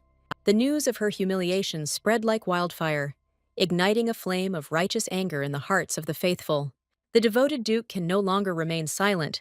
He vows to rescue the princess from the hands of her tormentor.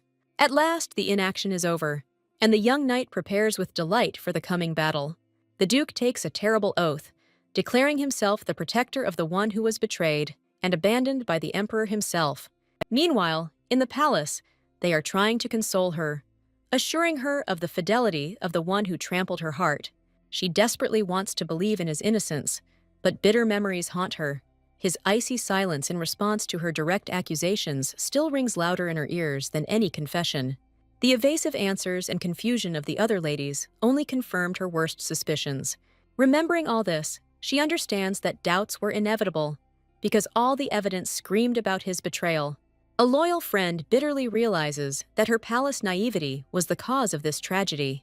Evil tongues in the palace sow the poison of doubt, and the princess trembles with powerlessness and fear. Her last hope that he would look for her is shattered by the cruel reality. A terrible guess pierces her heart. His mistake was not accidental, but intentional. The humiliating discovery of the nature of the curse finally breaks her, causing her to fall limply onto the pillow. The assistant tries to dispel her suspicions, but words are powerless against the pain of betrayal. He decides to tell her the whole truth, hoping that understanding will heal her broken heart. The cruel reality of high society is that no one loves the emperor. They only want to take advantage of him. She can't believe his reputation is so bad. Even his friend talks about it. A new thought arises in her head. Perhaps his coldness is just the armor of a workaholic. Her awkward question about his male health leaves the assistant shocked and blushing. Burning with shame for her tactlessness, she realizes that the reason for his loneliness lies elsewhere. The emperor's friend finally decides to reveal the simple and sad truth about his reputation. His icy aloofness at balls and his eternal appraising gaze scare off any lady. He turns every conversation into an interrogation, interested in politics and alliances rather than feelings. She realizes with horror that for him, communication is work, not a way to start a relationship. The Empress's vacant throne is a direct consequence of his inability to be anything other than a ruler. This discovery gives her hope. If he had no one, then he couldn't have cheated on her. She remembers his kind heart, but her memory immediately brings back his threats at their first meeting. The last doubts are dispelled by the memory of the promised kiss that he never performed. Her heart aches from the injustice, because behind his coldness, she sees a care that is inaccessible to others. Breaking news interrupts her thoughts, heralding a new twist in this convoluted story. A desperate message from Lady Sheridan, willing to do anything for her honor, adds to the drama. She bitterly realizes that only she has revealed the true, amazing nature of the lonely emperor. A sudden determination makes her forget about everything, because now she must be next to him. The sight of his dejected figure, tormented by guilt, makes her heart ache for him. Tenderness and compassion overwhelm her as she looks at this misunderstood and lonely ruler. Her timid apology for her suspicions becomes the first step towards healing their fractured relationship. Shame burns her, because she dared to doubt a man who can barely cope with love for one. His generous forgiveness, shifting the blame onto others, stuns her with its unexpected kindness. The inexplicable charm of this chicken strikes him to the very heart, causing him to doubt his sanity. Her warmth in his arms awakens completely new, frighteningly tender feelings in him. He is finally convinced of his own madness, because his heart trembles with love for an ordinary bird. Suddenly, he is pierced by a terrible guess about what exactly he has been touching all this time. Shame burns the emperor when he realizes the full familiarity of his innocent touches to the lady. Burning with embarrassment, the young man tries to find the words to apologize for his behavior. He awkwardly makes excuses for his father's eccentricity, trying to smooth over the awkwardness of the moment. Her cheerful laughter lightens the mood, letting him know that she holds no grudge against him. She gently reproaches him for not being able to recognize her, but he finds his own explanation for this. The girl agrees with feigned seriousness, because the treachery of chickens is now an indisputable fact for her. For the first time in a long time, he laughs genuinely, finding unexpected and pure happiness in this chaos. The realization comes too late, and now he is drowning in regrets about his mistakes and his father's crazy antics. This whole terrible day was doomed from the very beginning, and she had a bitter premonition of its nasty ending.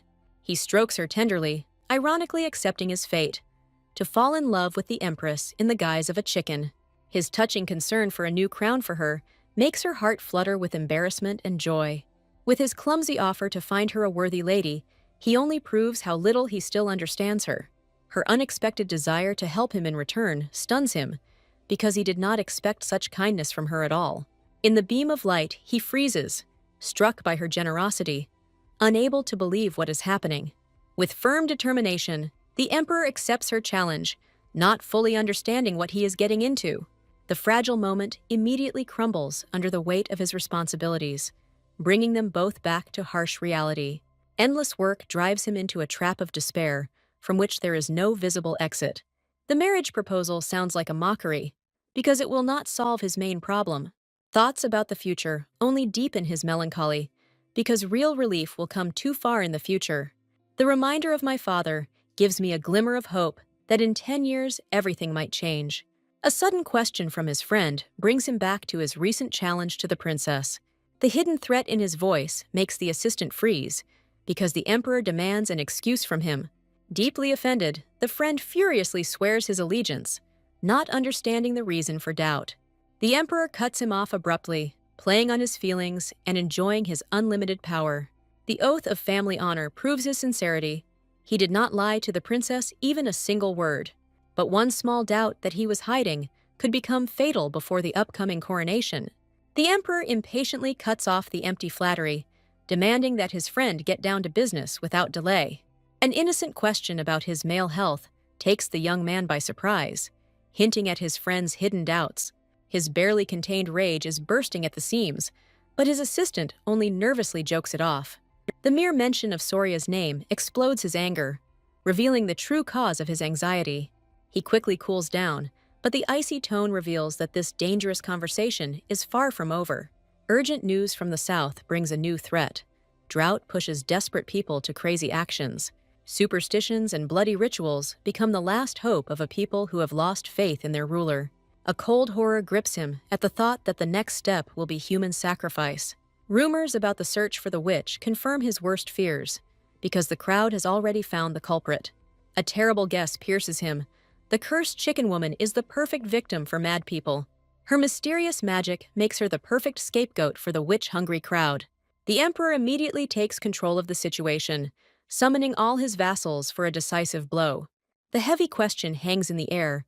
How long can the hostile legacy of her ancestors be hidden from her? The icy confirmation of the attack on his soldiers proves that hatred for her has already shed first blood.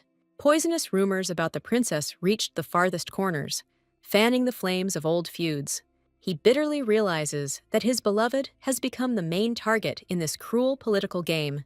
The inability to predict the enemy's next move forces him to balance on the brink of risky decisions. Fear for her outweighs everything, and he gives the order to protect Soria at any cost, even the most terrible. His ruthless decree to immediately destroy any threat reveals his dark side, born of love.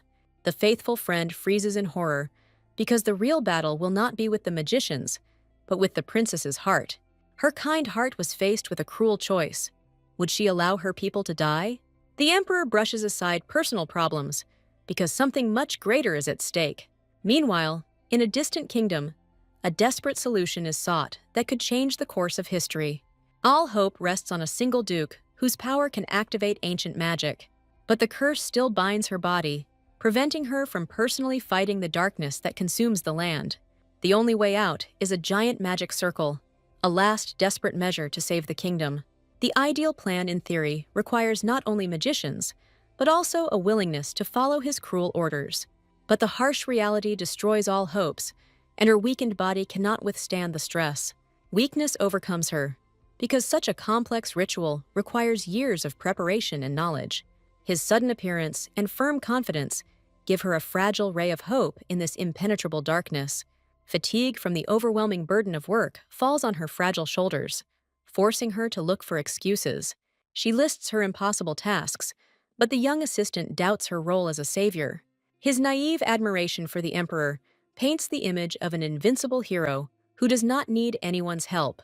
Her memories of his ridiculous fears make her doubt his strength and hide the truth. The girl shares the bitter wisdom that in love, brute force gives way to something else. She tries to explain to him that true intimacy is built on care and mutual concessions.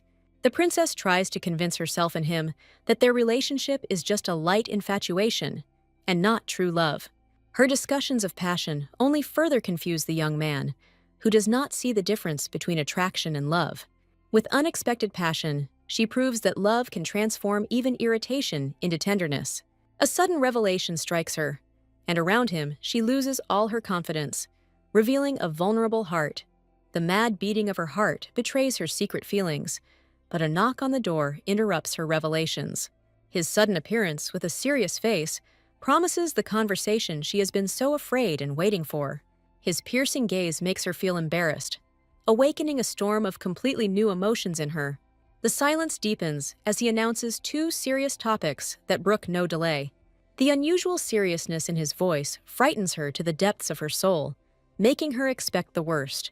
The very first item on the agenda about his masculine strength plunges her into complete stupor and bewilderment. He tries to dispel ridiculous rumors, not even suspecting what a storm of embarrassment his directness causes. Her patience snaps and she jumps up, ready to run away from this unbearably awkward conversation. In a desperate move, the girl shuts his mouth, just so as not to hear the continuation of this madness. Her cry that she already understood everything completely destroys his composure and turns everything into a farce. His heart pounds wildly at her touch, and the question of his true intentions echoes in his head.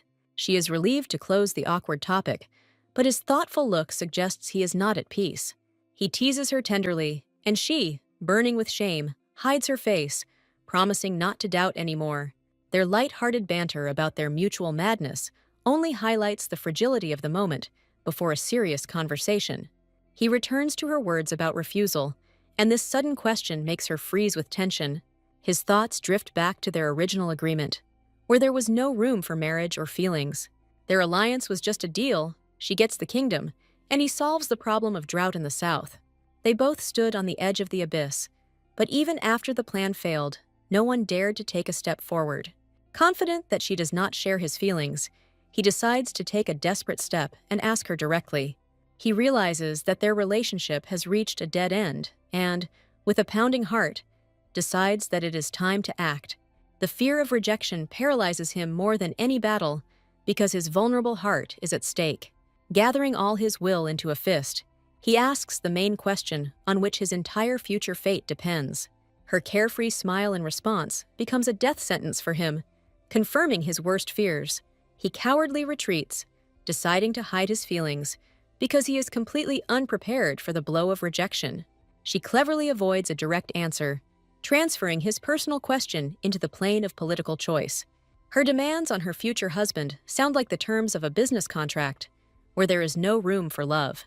He easily agrees to her terms, which completely confuses her with his submissiveness. His sly smile makes her wary, because behind this simple conversation, there is some kind of game. She describes her ideal, a simple, kind, and understanding person, without even dreaming of more. His contented look amazes her, Because for most people, her modest dreams are an unattainable luxury. His words about her low standards hit her hard, because she considers her demands to be quite reasonable. He easily declares that he can live up to her ideal, which completely confuses her. The conversation outside the window reminds her that her husband's competence is a bonus, not the main goal. His radiant appearance and self-confidence make her feel like she is in mortal danger. She cleverly changes the subject, reminding him of the second important topic that he never mentioned. He realizes with annoyance that he got carried away by their game and forgot about the main reason for their meeting. His sudden seriousness alarms her, because he is about to reveal something important. He decides to no longer hide the truth about her people, who may be yearning for her freedom. With bated breath, she hears the big news. He has found her long-lost descendants. In a fit of uncontrollable joy, she rushes towards him, forgetting all propriety and boundaries. She is filled with delight and does not let him finish, demanding immediate answers. A sudden and sincere declaration of love takes him by surprise, disarming and shocking him. He drowns in her arms, embarrassed to the limit, unable to utter a word because of her pressure. Pure gratitude and happiness shine on her face, illuminating everything around with its sincerity. Her torrent of admiration and love drives him to comic despair, and he begs her to stop. His heart was ready to burst out of his chest, unable to withstand such a barrage of her sudden tenderness. Away from this emotional whirlwind, loyal knight Megan calmly watches the proceedings. The princess asks a painful question about a people who have never seen their homeland. The knight humbly admits that, as a foreigner, she has no right to judge such deep connections.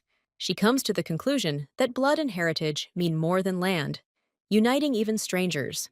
She remembers her people, where pride in origin was more important than any status. The personal example of her parents gives her hope that her people have also retained the same loyalty to their roots. But years of exile and loneliness make her doubt, turning her hopes into illusions. She bitterly understands that almost a century and a half is too long a period to preserve memory. Her current appearance only deepens her despair, because who would recognize a princess in an ordinary chicken? With a heavy heart, the girl decides to let go of her expectations and let fate take its course. The thought of the inevitable decline of any state makes her think about the fate of her kingdom. She is surprised to discover that someone has already taken over her favorite place for thinking. The unexpected appearance of the former emperor takes her by surprise, disturbing her solitary thoughts. His cheerful and carefree tone conceals the true reason for his visit, adding intrigue. He awkwardly apologizes for that stupid chicken story, trying to smooth over the tension. His harsh criticism of her son finds an unexpected response in her heart. Her unexpected generosity confuses him, because he expected a completely different reaction. In the silence of the sunset, she asks him about regrets, penetrating into the very depths of his soul. She takes a bold step, assuming that his greatest regret is handing over power too early. Her insightful question catches him off guard, causing him to look at her in a new way for the first time. She recalls her lonely past, when faith in her own destiny was her only support. In a moment of despair, when she loses faith, he brings her back to reality by reminding her of her people. His words about what he knows about her people stun her, revealing him to be a cunning strategist. His sudden offer of an excursion tomorrow sounds like a promise to reveal all the secrets. His words about hope spark curiosity in her, despite all her doubts. He subtly hints at her helplessness, suggesting action instead of empty contemplation. Her distrustful ultimatum is met with his presumptuous promise, full of hidden intrigue. He easily puts an entire empire on the line, proving the seriousness of his intentions and shocking everyone around him. His familiarity and complete lack of manners cause a real culture shock in her faithful companion. She accepts his game, agreeing to the adventure, but with a condition that keeps his crown. Tired of arguing, she allows herself to be carried away by him, realizing that his persistence is just concern. The sudden appearance of the emperor interrupts their escape, and silent fury can be seen in his eyes. The father coldly reminds his son of her high status, justifying his actions by political necessity. The son snatches her from his father's hands, and his anger speaks of jealousy, not of protecting her honor. His rage is not caused by politics, but by fear for it, but his father only mocks his concern. With a cynical grin, her father points out the emptiness of her legacy, devaluing his anger and her status. The son's harshness shocks the father, who does not recognize his obedient child in this fierce protector. His whole world narrows down to her alone, and he anxiously searches her eyes for an answer, completely ignoring his father. His genuine excitement overwhelms her, revealing a new, vulnerable, and tender side of his soul. This unusual care makes her heart flutter, and she sees him as a completely different person. Her father's sudden departure throws her into panic as he leaves her alone to deal with the consequences. With a smug grin, he confirms her fears, leaving her to be torn apart by her angry son. Despair pushes the emperor to a childish plea because he is left alone with the chaos of his father's intrigue. Revealing the scars of his past, he forbids her from communicating with her father, trying to protect her from his pain. Her insight into his father doesn't change the essence of the matter, because an order is an order, and she is not ready to obey it.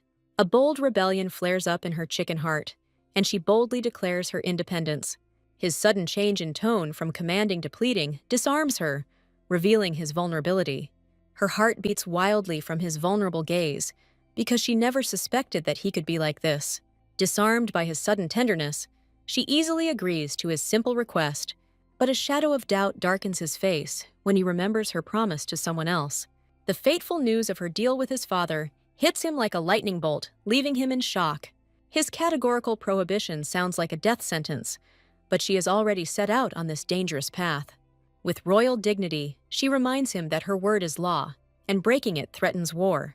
His last desperate plea is shattered by her silent determination, and he realizes that he has lost. She tries to negotiate, gently reminding him of her promise, not suspecting what a storm of jealousy this will cause. His sudden and sharp question about why she calls his father by his title pierces her with an icy chill.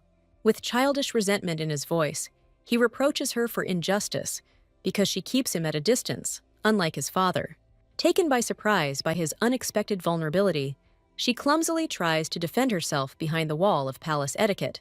With a powerful gesture, he breaks down all barriers, granting her the exclusive right to call him by his first name. The idea of such closeness seems frighteningly alien to her, and she hesitates on the threshold of this new intimacy. Her mind still clings to formalities, reminding her that they are strangers, not related by blood. Afraid of hurting him, she still decides, and his tender response to her timid whisper melts her heart. His dazzling smile completely disarms her, making her chicken heart beat wildly. She recalls with irony how she was once indifferent to his beauty, which now drives her crazy. She realizes that behind his rudeness lies an amazing beauty that she had not noticed before. His disarming smile, directed straight at her, becomes a real test for him.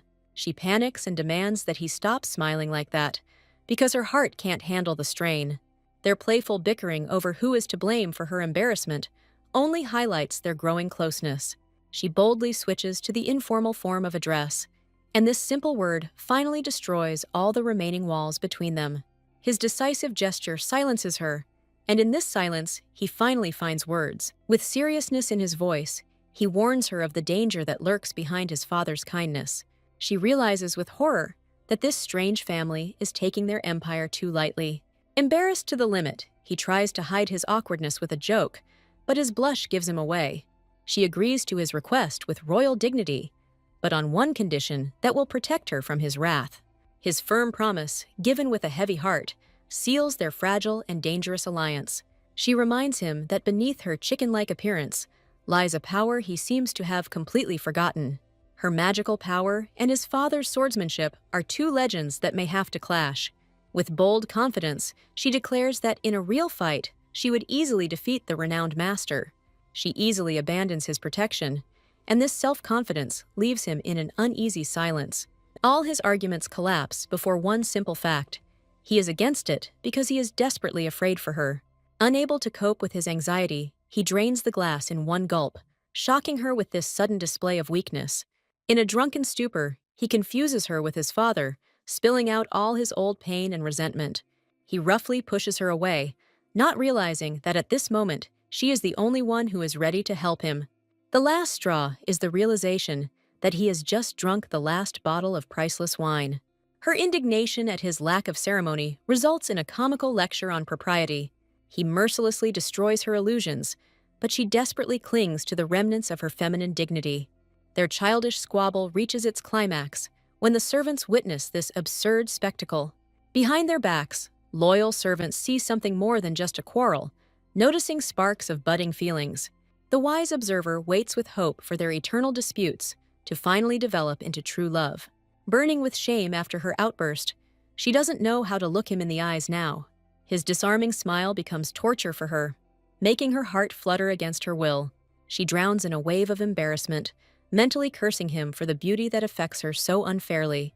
In a desperate attempt to escape her feelings, she decides to take a wild flight to freedom. Her epic escape ends in a suffocating embrace, turning drama into comedy. Alarming cries behind the door foretell the appearance of an uninvited guest, disturbing the fragile privacy. The princess waits with curiosity, wondering who this impudent fellow is who dared to cause such a commotion. Lord Theos's sudden appearance at the door comes as a complete and unpleasant surprise to everyone. His reproachful look makes her heart stop, because she is completely unprepared for this meeting. In a fit of anger, she accuses him of betrayal, because he abandoned her at the most inopportune moment. With a heavy sigh, she decides to end the pointless argument, realizing that his logic is beyond her understanding. Her sudden transformation into a human leaves him baffled, as he was completely unprepared for such a turn of events. He insists on her chicken form, not realizing that her human form is her true form. She ironically declares that her real self is a beautiful girl, not a damned bird. An unexpected order from the emperor interrupts their argument, establishing new rules that are humiliating for her. The threat of the sword pointed at him hangs in the air, and the princess freezes in horror at such audacity. His poisonous hint about the night they spent together comes as a bolt from the blue for her. The knight's furious denial shakes the walls, and the princess finds herself at the epicenter of this storm. He imperiously demands privacy, pushing aside her faithful guard and leaving her defenseless before him. His indecent offer to eavesdrop on the secrets of the imperial bedroom makes the knight burn with shame. Reluctantly, the guard retreats, but his doubts about the emperor's reaction only increase the tension. The click of the lock cuts her off from the rest of the world, leaving her alone with the man who holds her fate in his hands. In a panic, she rushes to him, accusing him of lying, but her words are drowned out by his icy calm. With a condescending grin, he hints at his son's inexperience, which completely confuses her. The shocking revelation of the emperor's complete innocence makes her rush after the departing man. He offers her a secret path, leading her away from prying eyes into a world of intrigue and dangerous adventures. The realization that they are now fugitives creates fear in her soul, because she is not ready to fight with her former comrades.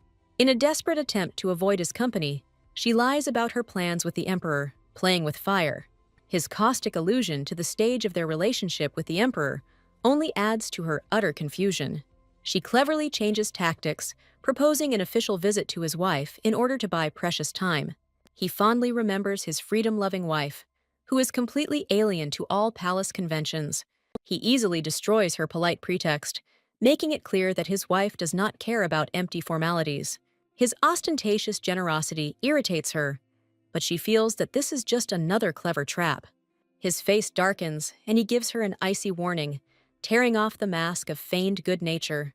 She is stunned by his threat, but his feigned surprise suggests that he is preparing a new, cruel blow for her. His poisonous words about her reputation become a cold shower, returning her to the cruel reality.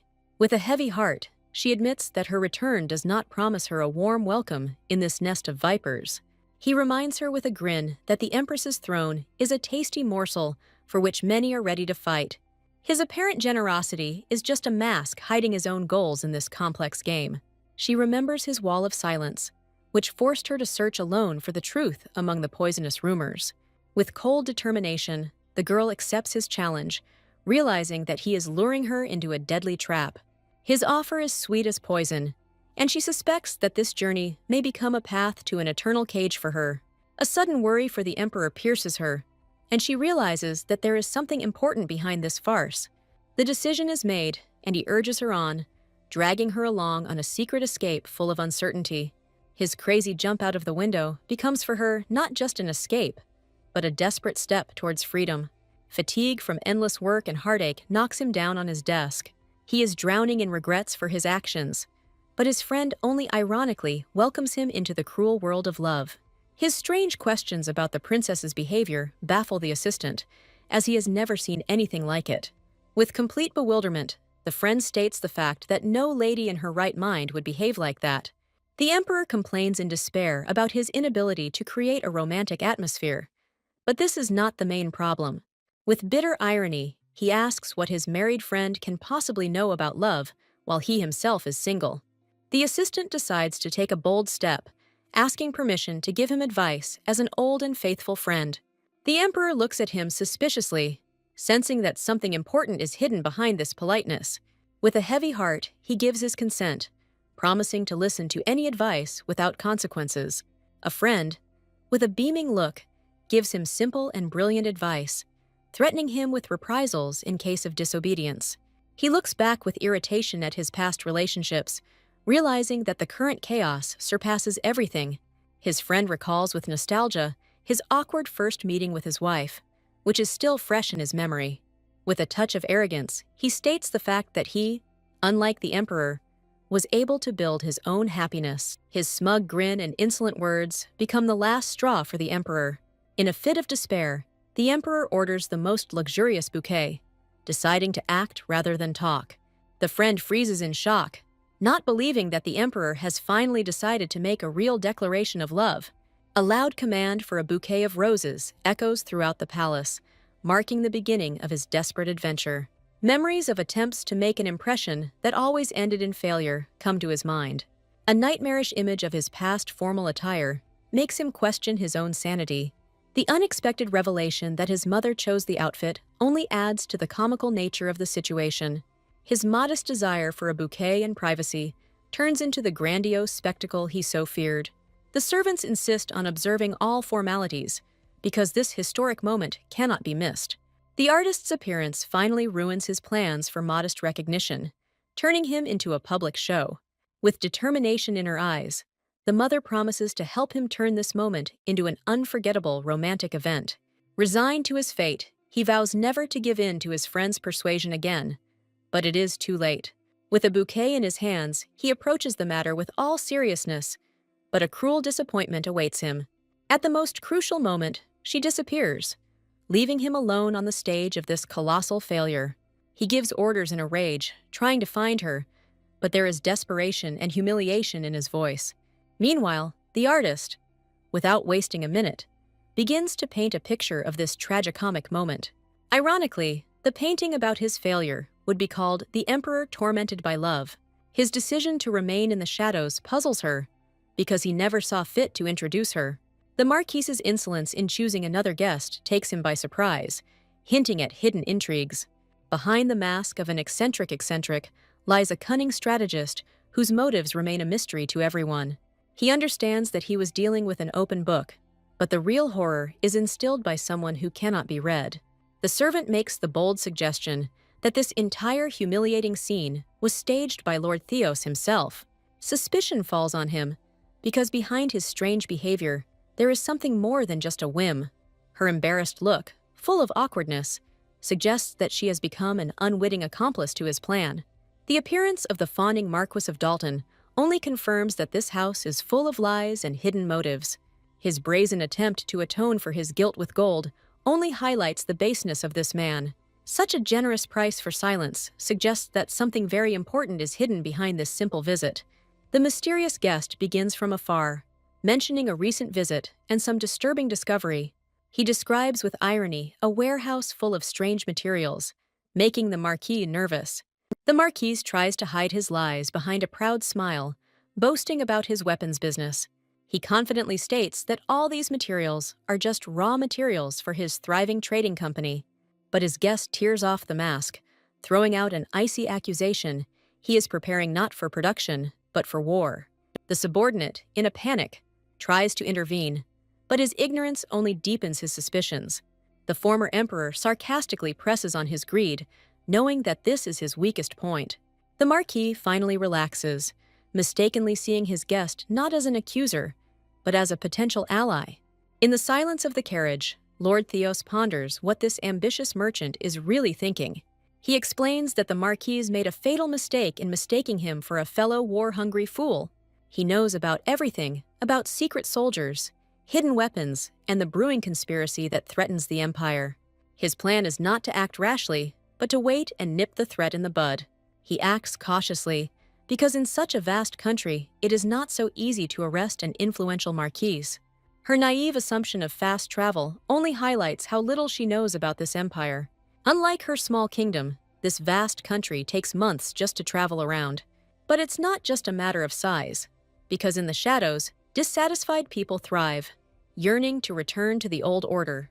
Traveling around the country, he saw with his own eyes the growing discontent and thirst for change. It is the Marquis of Dalton, blinded by greed and ambition, who becomes the main threat to the throne.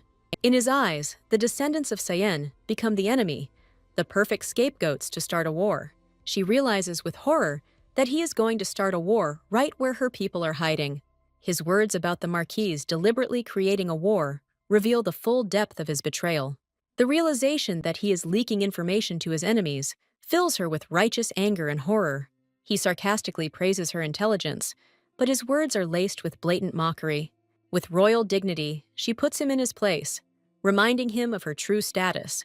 He admits with a smile that the walk was useful, because it opened her eyes to the truth. She doesn't understand how this brutal truth can be connected to her personal worries and fears. He subtly reminds her of her main problem, what she will do if her own people reject her. His question about the citizens' satisfaction with the current emperor is a direct hint at a brewing rebellion. He offers her a tricky choice, to stay with a people who will not accept her, or to choose those who will accept her. Her silent consent confirms his guess. She will become the ideal empress, ready to do anything for power. Her direct question about the benefits of power takes him by surprise, because he himself did not like being an emperor. She tries to understand with bewilderment why he gave up power for the sake of peace, if he didn't like ruling so much. His flippant statement about traveling for pleasure only increases her suspicions. He explains to her the harsh laws of the empire, where the heir cannot rule until he comes of age. She cynically understands that he simply ran away from responsibility, tired of the endless bureaucracy. This discovery makes her reconsider her opinion of him and trust the words of her lover. Meanwhile, the emperor corrects her with offense, reminding her of his name, not his title. The tense atmosphere in the palace, the sidelong glances of the servants and the lined-up soldiers frighten her to the depths of her soul. She doesn't understand the reason for such hostility, but she feels that she did something wrong. Her return to the palace, accompanied by the former emperor, comes as a complete surprise to everyone. His childish resentment at her for not calling him by name leaves her with only slight bewilderment. She tries to justify herself, but his pouty appearance and the behavior of a capricious child leave her speechless. His smug grin suggests he's enjoying his small victory, not missing a beat. He easily notices her trembling, and she realizes that her pathetic attempt at lying has failed miserably. With a heavy heart, she prepares to tell him the truth, which she is sure will shock him. But her revelation about the Marquise's betrayal does not make any impression on him, because he already knows everything. He closes the topic with relief, believing that since nothing happened, there is nothing to talk about. His friend, watching this scene, thinks with bitterness that the emperor missed the perfect chance to propose to her. The words about the visit having no consequences make him think about what really happened. He abruptly changes the subject, and his serious tone suggests that her frivolous deal with the Marquis is not just a game. He gives her one last chance to retreat, offering a way out of this dangerous game, but she has already made her choice. With quiet determination, she rejects his offer, for the fate of her people has now become her personal pain. She firmly declares her unbreakable connection with her descendants, leaving him no chance to convince her otherwise. He knew she would choose this path, and his gaze was a mixture of annoyance and silent admiration. In his eyes, she is a radiant queen, fiercely devoted to her people and her lost kingdom. Fear for her makes his heart clench, and he begs for her trust, not wanting her to sacrifice herself in vain. With royal pride, she rejects his protection, refusing to hide while the fate of her people is at stake. Having resigned himself to her stubbornness, he wearily tries to convey to her that this battle is much more dangerous than it seems. He gives her a harsh warning, hinting at humiliating rumors that could destroy her reputation. He is burning with shame, unable to admit to her the chaos and shame that occurred in her absence. Her direct question about how bad things are takes him by surprise, and he cowardly avoids answering. She, with a touch of irony, pushes him to confess, playing on his pride and unwillingness to give in. With comical importance, she praises herself, forcing him to acknowledge her incredible popularity. She reminds him of her royal past, hinting that she would put his proposal above all else. His question about the fate of her kingdom makes her think about the bitter truth. A queen without her people is nothing. He confronts her with a brutal choice: to give up her dream for the sake of a people who don't expect her, or to choose him. She recalls his selfless quest, realizing that he was driven not by a thirst for glory, but by compassion. The realization that he is a true ruler, ready to make sacrifices, makes her look at him in a new way. She remembers the words that he shouldn't have risked himself because no one else would have dared to do that. With tender determination, she asks him to try to love her more, offering to start their fairy tale anew. Her tender embrace and timid hope for a fairy tale ending envelop him in the warmth of long-awaited happiness. The next morning, the confused assistant does not understand what kind of storm has swept through the palace. The appearance of the princess, studying important documents, only increases his complete bewilderment. The emperor ironically teases his friend, who seems to have nightmares even when he is awake. An urgent night call and the mention of Marquis Dalton's name indicate that the game has moved to a new level. She easily explains her awareness, because now this matter concerns her directly. With royal dignity, the princess announces her kingdom's intervention in the Marquise's affairs. Her request for help with the scattered documents only emphasizes her new, active role. The question of evidence baffles the assistant, because so far they only have suspicions. With a heavy sigh, he admits that they still have to find concrete evidence to pin the traitor. The calm at the border is merely the calm before the storm, as the exact scale of the leak is unknown. A double threat looms as the descendants of Sayen prepare for action while the Marquise fuels war for profit. Her unexpected offer to be his partner at the banquet takes him by surprise, mixing up the cards. With a slight smile, she turns her request into a formal order, leaving him no choice. His too close presence confuses her, and she panics and demands that he keep his distance. The assistant watches in despair as his master once again destroys even the hint of romance. This awkward moment only confirms his reputation as a master of creating awkward situations. The maid decides to ask a bold question, trying to understand the true motives behind this strange invitation. She cunningly understands that there is another, more subtle way to be near him at the banquet. Her plan is brilliant: to appear not as a bride, but as a representative of a friendly state. Her plan for a one-person delegation only evokes polite bewilderment in her assistant.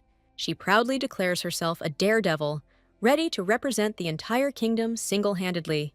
She gives clear instructions as she prepares for her new role and a meeting that could change everything.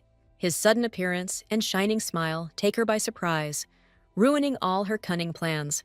They are both in shock, because he should be at an important meeting and not here, interfering in her affairs. He stubbornly insists on his presence, despite all her attempts to dissuade him. Her arguments about safety and effectiveness are shattered by his irrational desire to be close. She bitterly reminds him of his duty, but in his eyes there is only one thing: stubborn determination. His unexpected question about love makes her freeze, because he has found her weakest spot. He reproachfully reminds her of her words from yesterday, questioning her sincerity and feelings. His clarification about true love and a curse takes her by surprise, because she was thinking about something completely different. With pain in his voice, he reproaches her for neglect, accusing her of putting work before their relationship. In the empty hall, his words about mutual efforts sound like a death sentence, highlighting the gulf between them. His unfair accusations explode her patience, because she thought she was doing everything possible. In a fit of rage, she lists all her humiliations, including attempts to improve relations with his intolerable father. Her cry of despair is met with his cold incomprehension, because he sees only what he wants to see. He jealously reminds her of her promise to her father, ignoring all her attempts to establish contact with him. His bitter reproach for her disappearance on the day of the proposal sounds like an accusation of betrayal. He lists her most shameful antics, turning her humiliation into his main weapon. With a devilish smile, he accepts her challenge, and their battle for attention turns into a dangerous game. Their spat of mutual insults becomes a comical reflection of their turbulent and confused feelings. The servants watch this childish fight with horror, sensing that their marriage will turn the palace into a battlefield. Count Frost's appearance interrupts the chaos, his confused expression suggesting complete ignorance. She desperately tries to convey her personality through clucking, putting the servant in an awkward position. Her genius plan of using a translator and threats seems flawless to her, but he only sighs. He questions her tactics with a touch of irony, because in his world, threats are empty words. With authority in his voice, the emperor orders the count to reveal all the information, leaving him no choice. The count, in shock, tries to comprehend that this wet chicken is the legendary princess. Rumors of her incredible beauty are shattered by the pitiful reality of a wet and miserable bird. His polite apology and complete lack of reaction to her appearance only increased her humiliation. The hero makes it clear with icy contempt that he is not going to listen to excuses. The absurdity of the situation takes the ruler by surprise, causing uncontrollable laughter. The guy falls into a real panic, while his boss enjoys the moment. The sarcastic applause only emphasizes the absurdity of what happened. An attempt to justify himself opens old wounds and reminds us of the young man's coldness. The tension mounts as another person's fate is now at stake. The terrible truth about the betrayal that cost the lives of many soldiers is revealed. His eyes burn with rage, leaving the culprit no chance of forgiveness. A harsh sentence has been passed, and now the powerful man will lose everything.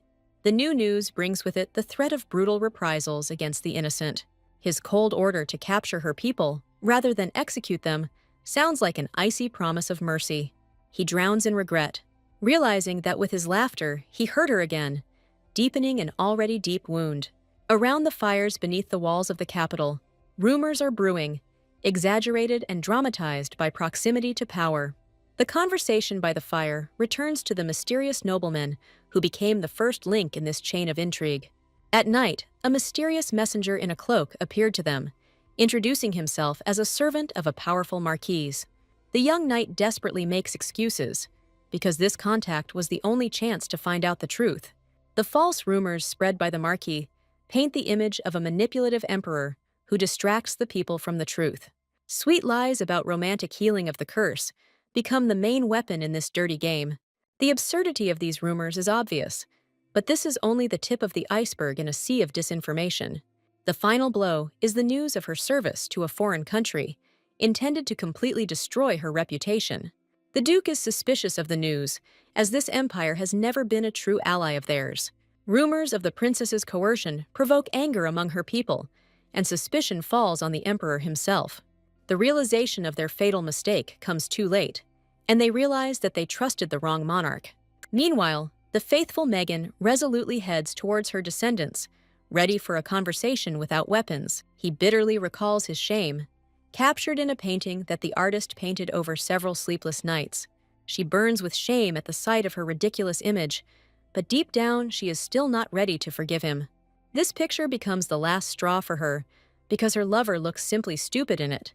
He vividly describes his humiliation when he had to convince everyone that an ordinary chicken was a princess. His story makes her burst into laughter, and at that moment he understands for the first time what true joy is. With a tender smile, he asks if she has forgiven him, but her pouty expression suggests she is still enjoying the moment. Her innocent touch completely disarms him, depriving him of his will and making his heart melt. Having gathered his courage, he makes her an unexpected proposal, inviting her to dance at the upcoming banquet. She happily agrees, because her main wish, to give him her first dance, will finally come true. Her innocent question about popular dances takes him by surprise, because she knows nothing about modern mores.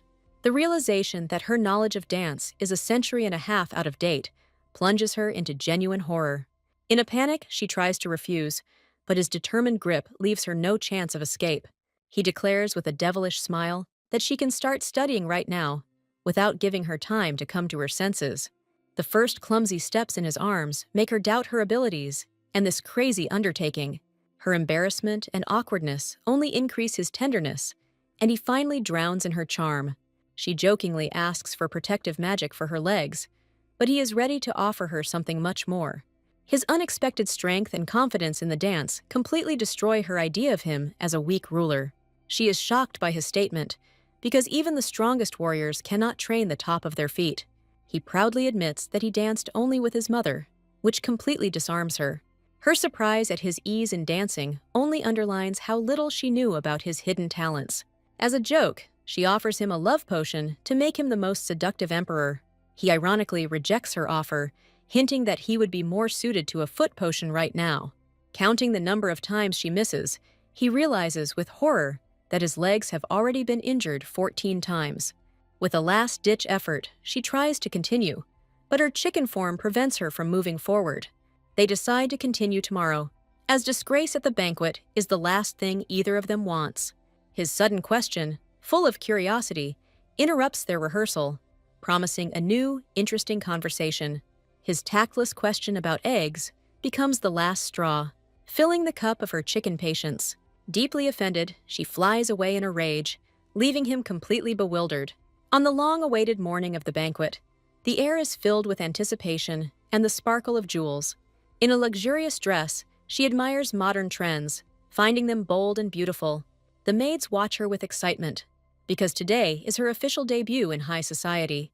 The thought of meeting the former empress makes her nervous, and she seeks support from her friend. The sudden appearance of the emperor interrupts their conversation, and the atmosphere instantly becomes tense.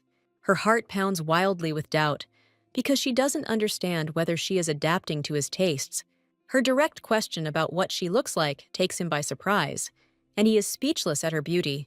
His awkward compliment and subsequent rude denial leave the servants in complete shock. His hesitant compliment only leaves her slightly puzzled, as she was expecting a completely different reaction. She complains ironically about his charming face, which prevents her from taking his words seriously. The tender gesture and the reminder of the upcoming dance make her heart flutter in anticipation. The delicate boutonniere on her wrist becomes a symbol of their fragile intimacy and his silent admiration. A bloodbath is brewing in the night forest, but fate intervenes, sending them to the imperial palace. The offer to meet only the next morning sounds like a mockery to those who have been looking for it for so long. The young knight's anger and impatience collide with Megan's icy calm and inflexibility. The noise of the banquet outside the palace walls only increases their sense of injustice and powerlessness. They don't understand why they are denied a meeting while their princess is having fun at the ball. In their eyes, she is not a guest, but a captive, forced to participate in a humiliating performance. The thought of the emperor's baseness in making a laughingstock of their princess makes his blood boil. With cold determination, he knocks Megan out, because their mission is to save the princess, not wait for permission. The Duke gives clear orders, sending his best warriors on a daring rescue operation. As they make their way through enemy territory, they rely on a map given to them by a dubious ally. The appearance of the luxurious Palace of Roses confirms their fears. They are heading straight into the enemy's lair. Hotheads suggest an immediate attack, but the situation requires a cold and calculating strategy. Meanwhile, the Emperor reminds the princess of the main goal. Their safety comes first. With a slight smile, she cools the ardor of her defenders, reminding them that their task is to leave quietly. His sudden question about her readiness leaves her at a loss, because there is no turning back. With tenderness in his voice, he promises to never force her to do anything she doesn't want, reaffirming his love. His new name, Emperor Lanok, still sounds unfamiliar and strange to him. The ceremonial announcement of their arrival marks the beginning of her triumphant entrance into society. The sheer number of people and the flashes of attention take her by surprise, causing a slight panic. His caring whisper and gentle touch instantly calm her, restoring her confidence. She becomes completely immersed in the dance, but its sudden stop confuses her and throws her off the rhythm. The appearance of his father with a sly grin suggests that this meeting is not an accident, but a provocation. Her daring knockout of the former emperor becomes the main sensation of the evening, shocking everyone present. Word of her grace and dance prowess spread quickly throughout the hall, building her reputation. In the midst of the dance, he suddenly gives an order, and cries of intruders shake the palace. His commanding voice, usually inspiring fear, now sounds to her like the most seductive music. A loud accusation against the emperor shakes the hall, and the Duke challenges him, declaring him a criminal. He accuses the emperor of breaking the laws and publicly humiliating a member of the royal family. The emperor is perplexed because he does not understand how his actions could destroy the peace that he values so much. The guests whisper in shock, trying to understand who this daredevil is and what kind of insult he means. Even the princess doubts him, and the emperor is desperate to understand what he is accused of. The duke announces his true goal: to free Princess Soria, heir to the throne of Siam. This news shocks everyone, and the princess is horrified to realize that she has become the center of this scandal. The accusations of persecution and shame seem like nonsense to her, but she doesn't understand what's happening. The faithful knight finds no evidence of humiliation, for there is not a single chicken among the guests. The emperor realizes with horror that before him is a descendant of the kingdom of Siam, and his heart sinks with a bad feeling. Her peace plan fell apart because she only wanted to come to an agreement, but everything got out of control. The sudden appearance of the duke and his men turns the failure into a real disaster. She realizes with horror that everything is going according to the Marquis of Dalton's diabolical plan. Her people fell into a trap, deceived by the false speeches of a treacherous schemer. Realizing his defeat, the duke gives the order to retreat, saving his men from the slaughter. Her royal duty burns in her heart, and she vows to protect her deceived subjects. The emperor invites her to play a dangerous game, asking only for complete and unconditional trust. His commanding stance cuts off all objections because he is ready to risk everything for her. He sees her not as a weak woman, but as a royal person equal to himself, worthy of respect. With renewed confidence, she steps out into the crowd, ready to stand before them as his equal queen. With icy calm, she demands the leader's name, taking control of the chaos of the invasion. His shock at being recognized turns to horror when she announces that she had been waiting for him. Dropping to her knees, she immediately takes the initiative, asking a question about ancient magic. He proudly confirms his belonging to her people, proving his knowledge of their heritage. She asks him for help, and he, without a second's hesitation, swears his unconditional loyalty. His vow is enough for her, and she rises from her knees, ready to accept her role as queen. With just one word, she turns the invasion into a misunderstanding, protecting her people from the empire's wrath. With royal dignity, the princess asks the emperor for leniency towards her erring subjects. She mentally begs the confused emperor to play along with her, because everything depends on it. Barely concealing his embarrassment, the young man tries to follow her plan, acknowledging the damage done to the palace. The caustic question of compensation hangs in the air, and all eyes are on her, waiting for an answer. She proudly proclaims her magical abilities, which only her people and she possess. With sadness in her voice, she speaks of the empire's main problem, the drought that has plagued the land for many years. Her bold offer to give away an entire river leaves the emperor in complete and utter shock. With a slight smile, she repeats her gift, offering him a solution he can't refuse. She is ready to prove her strength right now, and a flash of magic envelops the entire hall, stunning the imagination. To the sounds of magical rain, she announces a new, strong alliance between their two peoples. His unexpected and powerful gesture makes her heart skip a beat as he picks her up in his arms. This simple act of caring becomes a much greater shock to her than all her magical feats. She realizes with relief that he sensed her weakness, and in his arms, she can finally relax. His question about her promise sounds like a challenge, because he is offering her something that cannot be refused. He reminds her of her generous gift, the river, which now connects their destinies with an invisible thread. Her frivolous attitude towards the situation frightens him, because she does not realize the full seriousness of her promise. He imagines with horror how the hungry jackal nobles will pounce on her if she fails. His panic seems exaggerated to her, because she can't imagine what people are capable of in despair. His touching concern for her, and not for the banquet, makes her heart melt with tenderness. She dismisses his genius, but that's not the point. It's something much more important.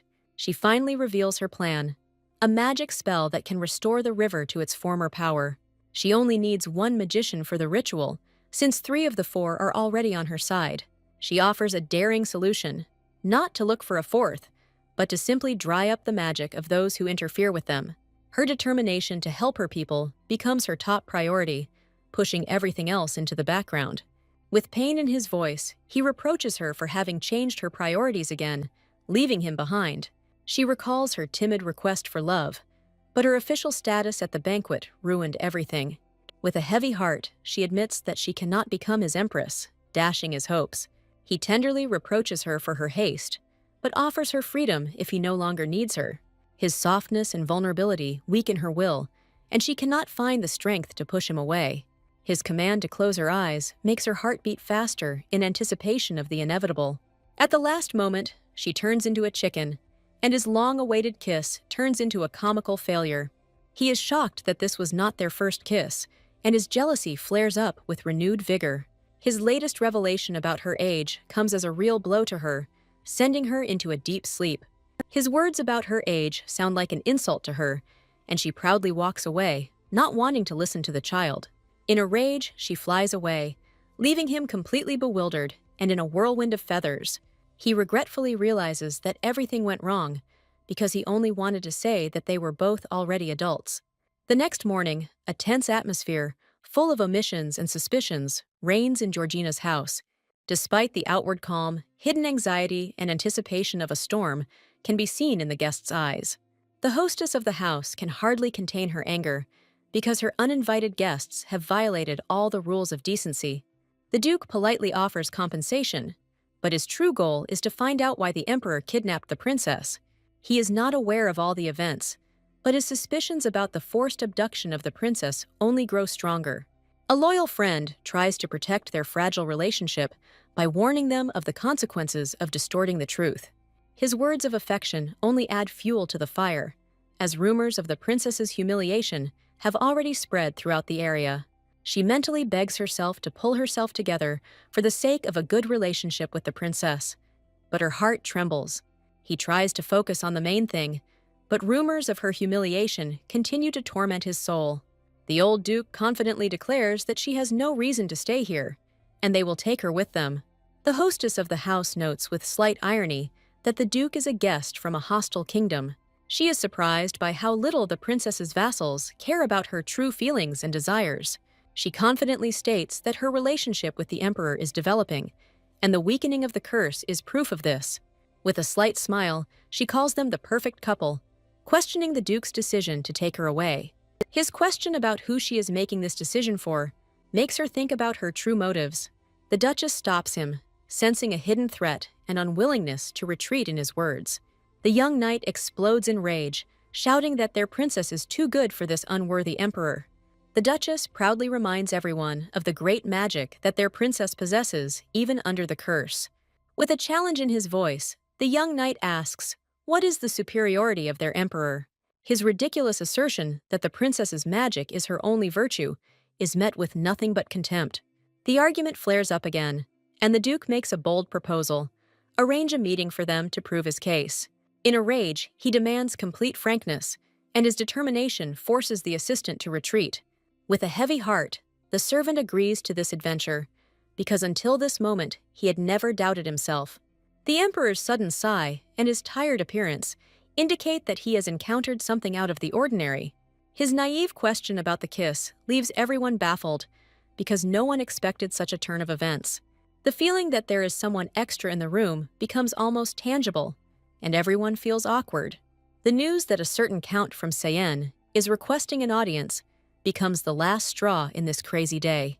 The thought of meeting a descendant of his people terrifies him, because this is the last person he would like to see. With icy calm, he gives the order to silence the guest, not shying away from any methods. His cruel order shocks everyone, but he only sees the guest as a naive child, not worthy of his attention. Desperation and anger drive the young knight to recklessness, and he tries to break down the locked doors. The assistant teases him ironically, hinting at his useless title of great magician. The emperor easily parries his words, reminding him of his unlimited power and right to any whims. He throws him a new challenge, warning that if the knight breaks down the door, the duke will be forced to risk his life. The icy threat of a dungeon excursion leaves the young warrior frozen in fear and powerlessness. In his eyes, the emperor is a dangerous tyrant who treats his guests so cruelly. He scornfully advises the inexperienced Highlander to learn to keep his mouth shut before meddling in other people's affairs. He bitterly warns the knight that thoughtless words will only harm the princess. For the sake of her feelings, he is ready to let the guest go, but asks him to share his opinion in the future. His desperate question about how to determine the moment for a deep kiss leaves his friend stumped. Confused, the knight does not understand why the emperor needs such strange details. In his eyes, this man is not the one he knew before, but a completely different one, an obsessed emperor.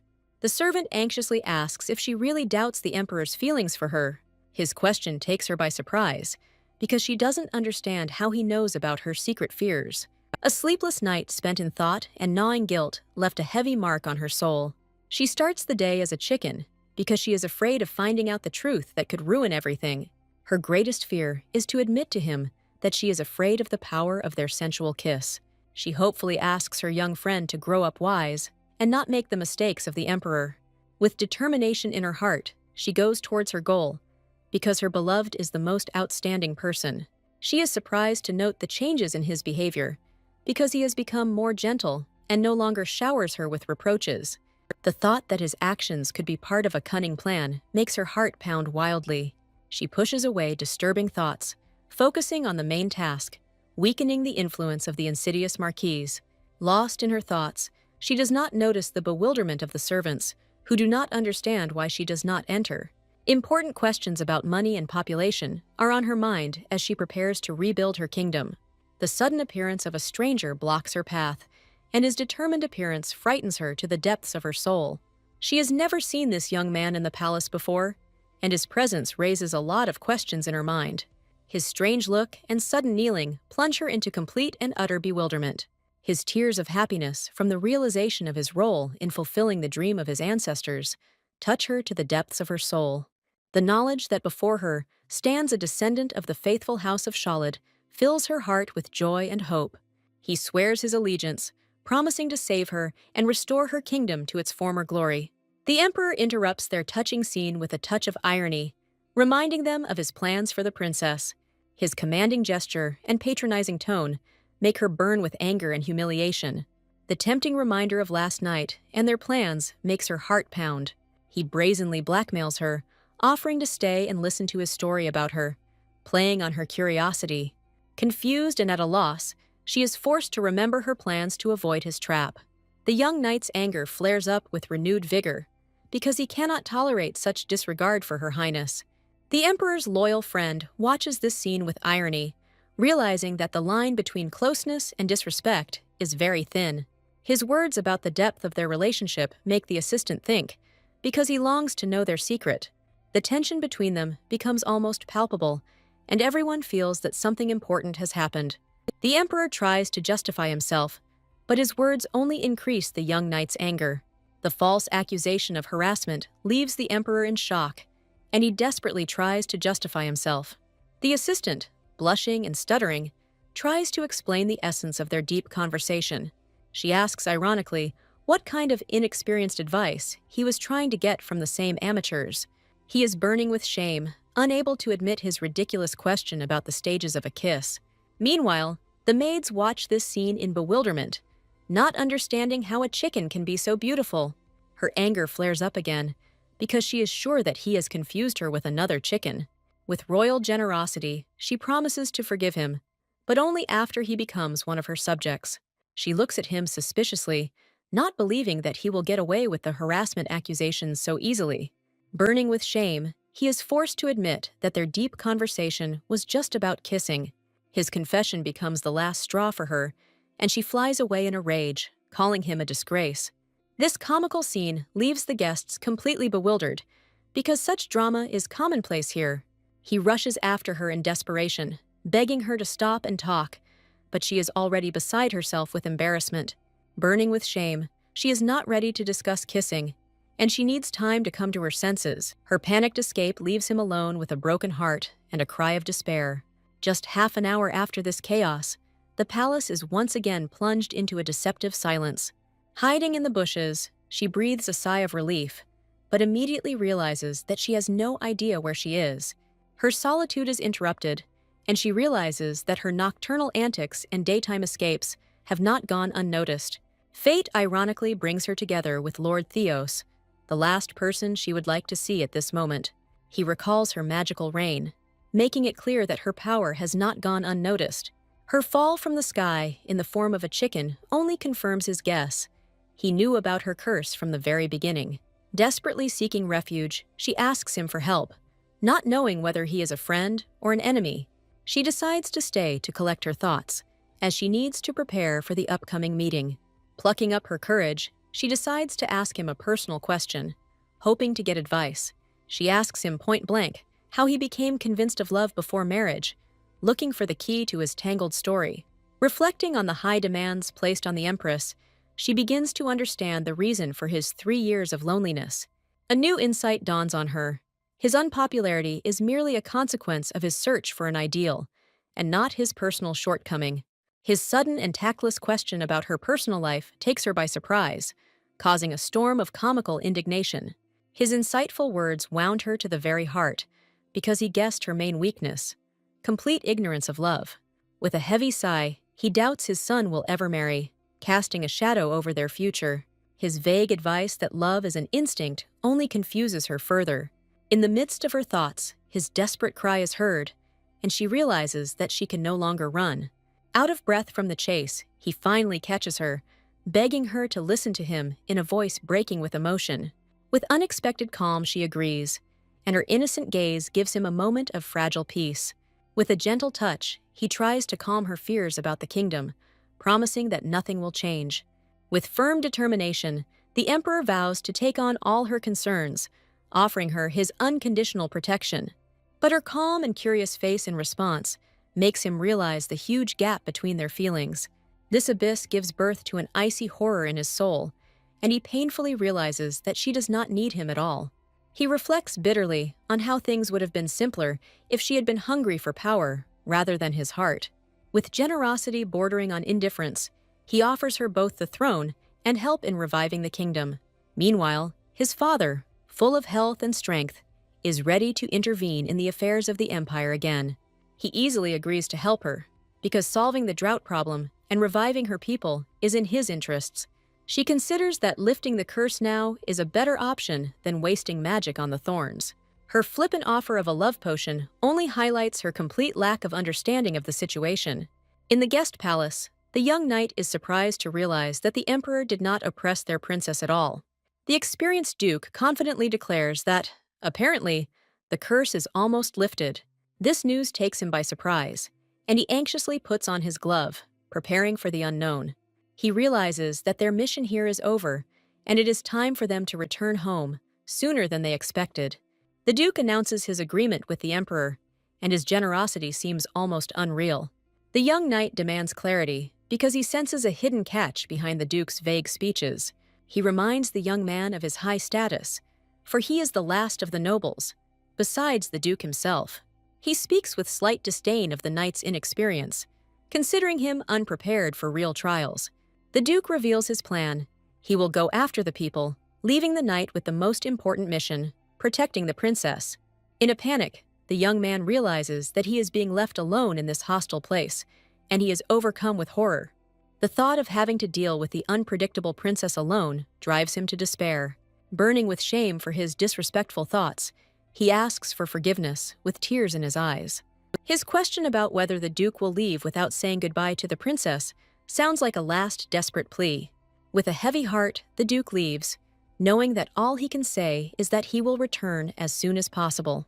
Her main goal is to destroy the cause of the curse, and for this she is ready to do anything. Her friend listens to her with concern, realizing that the Emperor's anger is only the tip of the iceberg. She sighs bitterly, because workaholism is the healthiest, but also the loneliest way to deal with anger. Her philosophical question about the visibility of feelings makes her friend think about the depth of her experiences. Previously, she considered the invisibility of feelings an inconvenience, but now she sees it as a salvation. She painfully admits that the curse has not been lifted, despite the fact that her feelings seem quite strong to her. A terrible guess pierces her. Either their love is not real, or only one of them loves here. The friend realizes with horror the tragic nature of the situation, because the lack of love is the only thing that prevents her from healing. The sudden appearance of a young knight interrupts her sad thoughts, and she realizes with horror that she has completely forgotten about him. He waits for her attention with puppy-like devotion, and she can hardly contain her laughter. returning to the role of queen. He humbly offers to express his opinion about what is tormenting her soul so much. Gathering his courage, he is ready to share his humble thoughts to console his queen. His words about the curse not being a reason for despondency sound like encouragement and support. With delight in his voice, he reminds her that she is his mistress and his only queen, no matter what. His loyalty makes her smile, and she realizes that her appearance does not change her essence. With renewed determination, she casts aside empty worries about true love, because that is not the main thing. She will no longer allow such trifles to control her life and destiny. Self-digging is not for her, because it does not offer any solutions, but only leads to a dead end. With a firm resolve, she decides to return to the palace, ready for a frank conversation. Her crazy idea about a love potion as a solution to all problems leaves her friend in complete shock.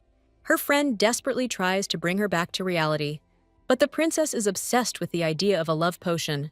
With wisdom in her voice, she reminds us that there are many paths in life, and we shouldn't get stuck on just one. She opens the doors with delight, ready to explore all the paths this world offers her. With cold determination, she declares that if the curse wants true love, it will get it. She boldly asserts that false love is no different from real love, and the curse will not notice the difference. Her friend tries to stop her, reminding her of the danger of drastic measures, because the curse is already weakening. She faces a cruel choice: her personal feelings or the fate of an entire nation suffering from drought. With a heavy heart, she decides that the problems of her people are more important than a deep conversation about love. She is willing to sacrifice herself for her people, and her determination leaves no room for doubt. Her insidious idea of mixing the potion into the tea leaves her friend in complete shock. Her friend, in desperation, begs her to give up her crazy idea with the love potion. The memory of the attempt to poison the emperor makes her realize the full danger of her plan. The thought that even the slightest mistake could lead to chaos chills her blood. The fear of being accused of attempted murder and executed forces her to abandon her crazy plan. With a heavy heart, she goes to the palace, hoping that he will understand and appreciate her efforts. Despite her outward confidence, she understands that convincing him will not be easy at all. Her first step is to secretly enter the palace, to first explain to him what a love potion is. But her plan is immediately ruined when she encounters those she least expected to see. In a panic, she tries to slip away unnoticed, but her clumsy attempts only attract more attention. His powerful touch and the princess's quiet voice indicate that her night's adventure is over. His sudden question about responsibility catches her off guard, forcing her to consider her role. He gently presses on her sense of duty, reminding her that she is as much an heir as he is. With irony, he teaches the faithful knight that duty is not blind obedience, but the correction of mistakes. He announces his departure with a heavy heart, claiming that this is the only way to save his son. Her thoughts are confused. Her father is running away from work, and Megan is going against orders to protect him. His marching manner speaks of the seriousness of his intentions, and she understands that he is not joking. Her question about the wife he had bragged about so much takes him by surprise, causing a storm of indignation. He assures that he explained everything to his wife, because his mission is to get to the bottom of an important matter. Megan blocks her path, reminding her of the emperor's orders and her own safety. He wearily reminds her of his help, but she is completely bewildered, not understanding what he means. He ironically reminds her of his help, since it was his chicken show that brought them closer together. She recalls how he revealed the Marquise's secret to her, which played a key role in preventing the conspiracy. His imperious order not to run away this time sounds like a desperate plea not to leave him again. The son brazenly demands his father's help with work, turning their usual roles upside down. He pulls her close, declaring that he needs time to finally commit to their relationship. His question about whether it's time for him to get married sounds like the most unexpected and public proposal. Her heart is pounding wildly because she can't believe this is actually happening. With a slight smile, he shifts his responsibilities to his father, because the one who fell in love first should try harder. The father is shocked that his son is ready to give him the throne for love, and grumblingly agrees to help. His cheeky question about whether she wants to seduce him becomes the last straw in this crazy scene. Her cheeky advice to just smile makes him realize how easily she manipulates him. The father shakes his head in bewilderment, not understanding where his son got such sudden courage from. She walks out into the night, frustrated and confused, not understanding what she did wrong this time. His early visit surprises her, and she thinks with irony that he has finally learned his lesson. A loud knock on the door interrupts her thoughts, and she eagerly rushes to open it. She easily parries his impatient question, hinting at his complete inexperience in matters of the heart. With a wise smile, she explains to him that the desire to look good for the one she loves is natural. His naive assumption that she made him wait as punishment only highlights his ignorance. She realizes with surprise that he really has no idea about his mistake. His sudden and powerful touch makes her heart skip a beat, and tension hangs in the air. My heart pounds wildly as she begins to list his mistakes one by one. She reproachfully reminds him that he shouldn't have called her by her chicken name in front of strangers. His excuse that Megan saw everything anyway only makes him feel more guilty, as he has destroyed her reputation. Her second question about seduction baffles him, as he is completely inexperienced in matters of the heart. With a slight mockery, she puts him in his place, reminding him that a child should listen to his elders. She proudly declares her age-old superiority, thereby completely disarming him. His childish resentment at being called a child only emphasizes her rightness. He bitterly asks how he could have fallen in love with such an impudent and unbearable woman. With a dazzling smile, she reminds him of her incredible charm, which is impossible to resist. She easily states that she could learn magic anytime she wanted to. She mercilessly cuts into his self-esteem, declaring his complete lack of talent in magic. With unexpected self-confidence, he parries her attack, considering his sexuality a sufficient talent. His bold answer infuriates her, and she sternly scolds him for being overly self-confident.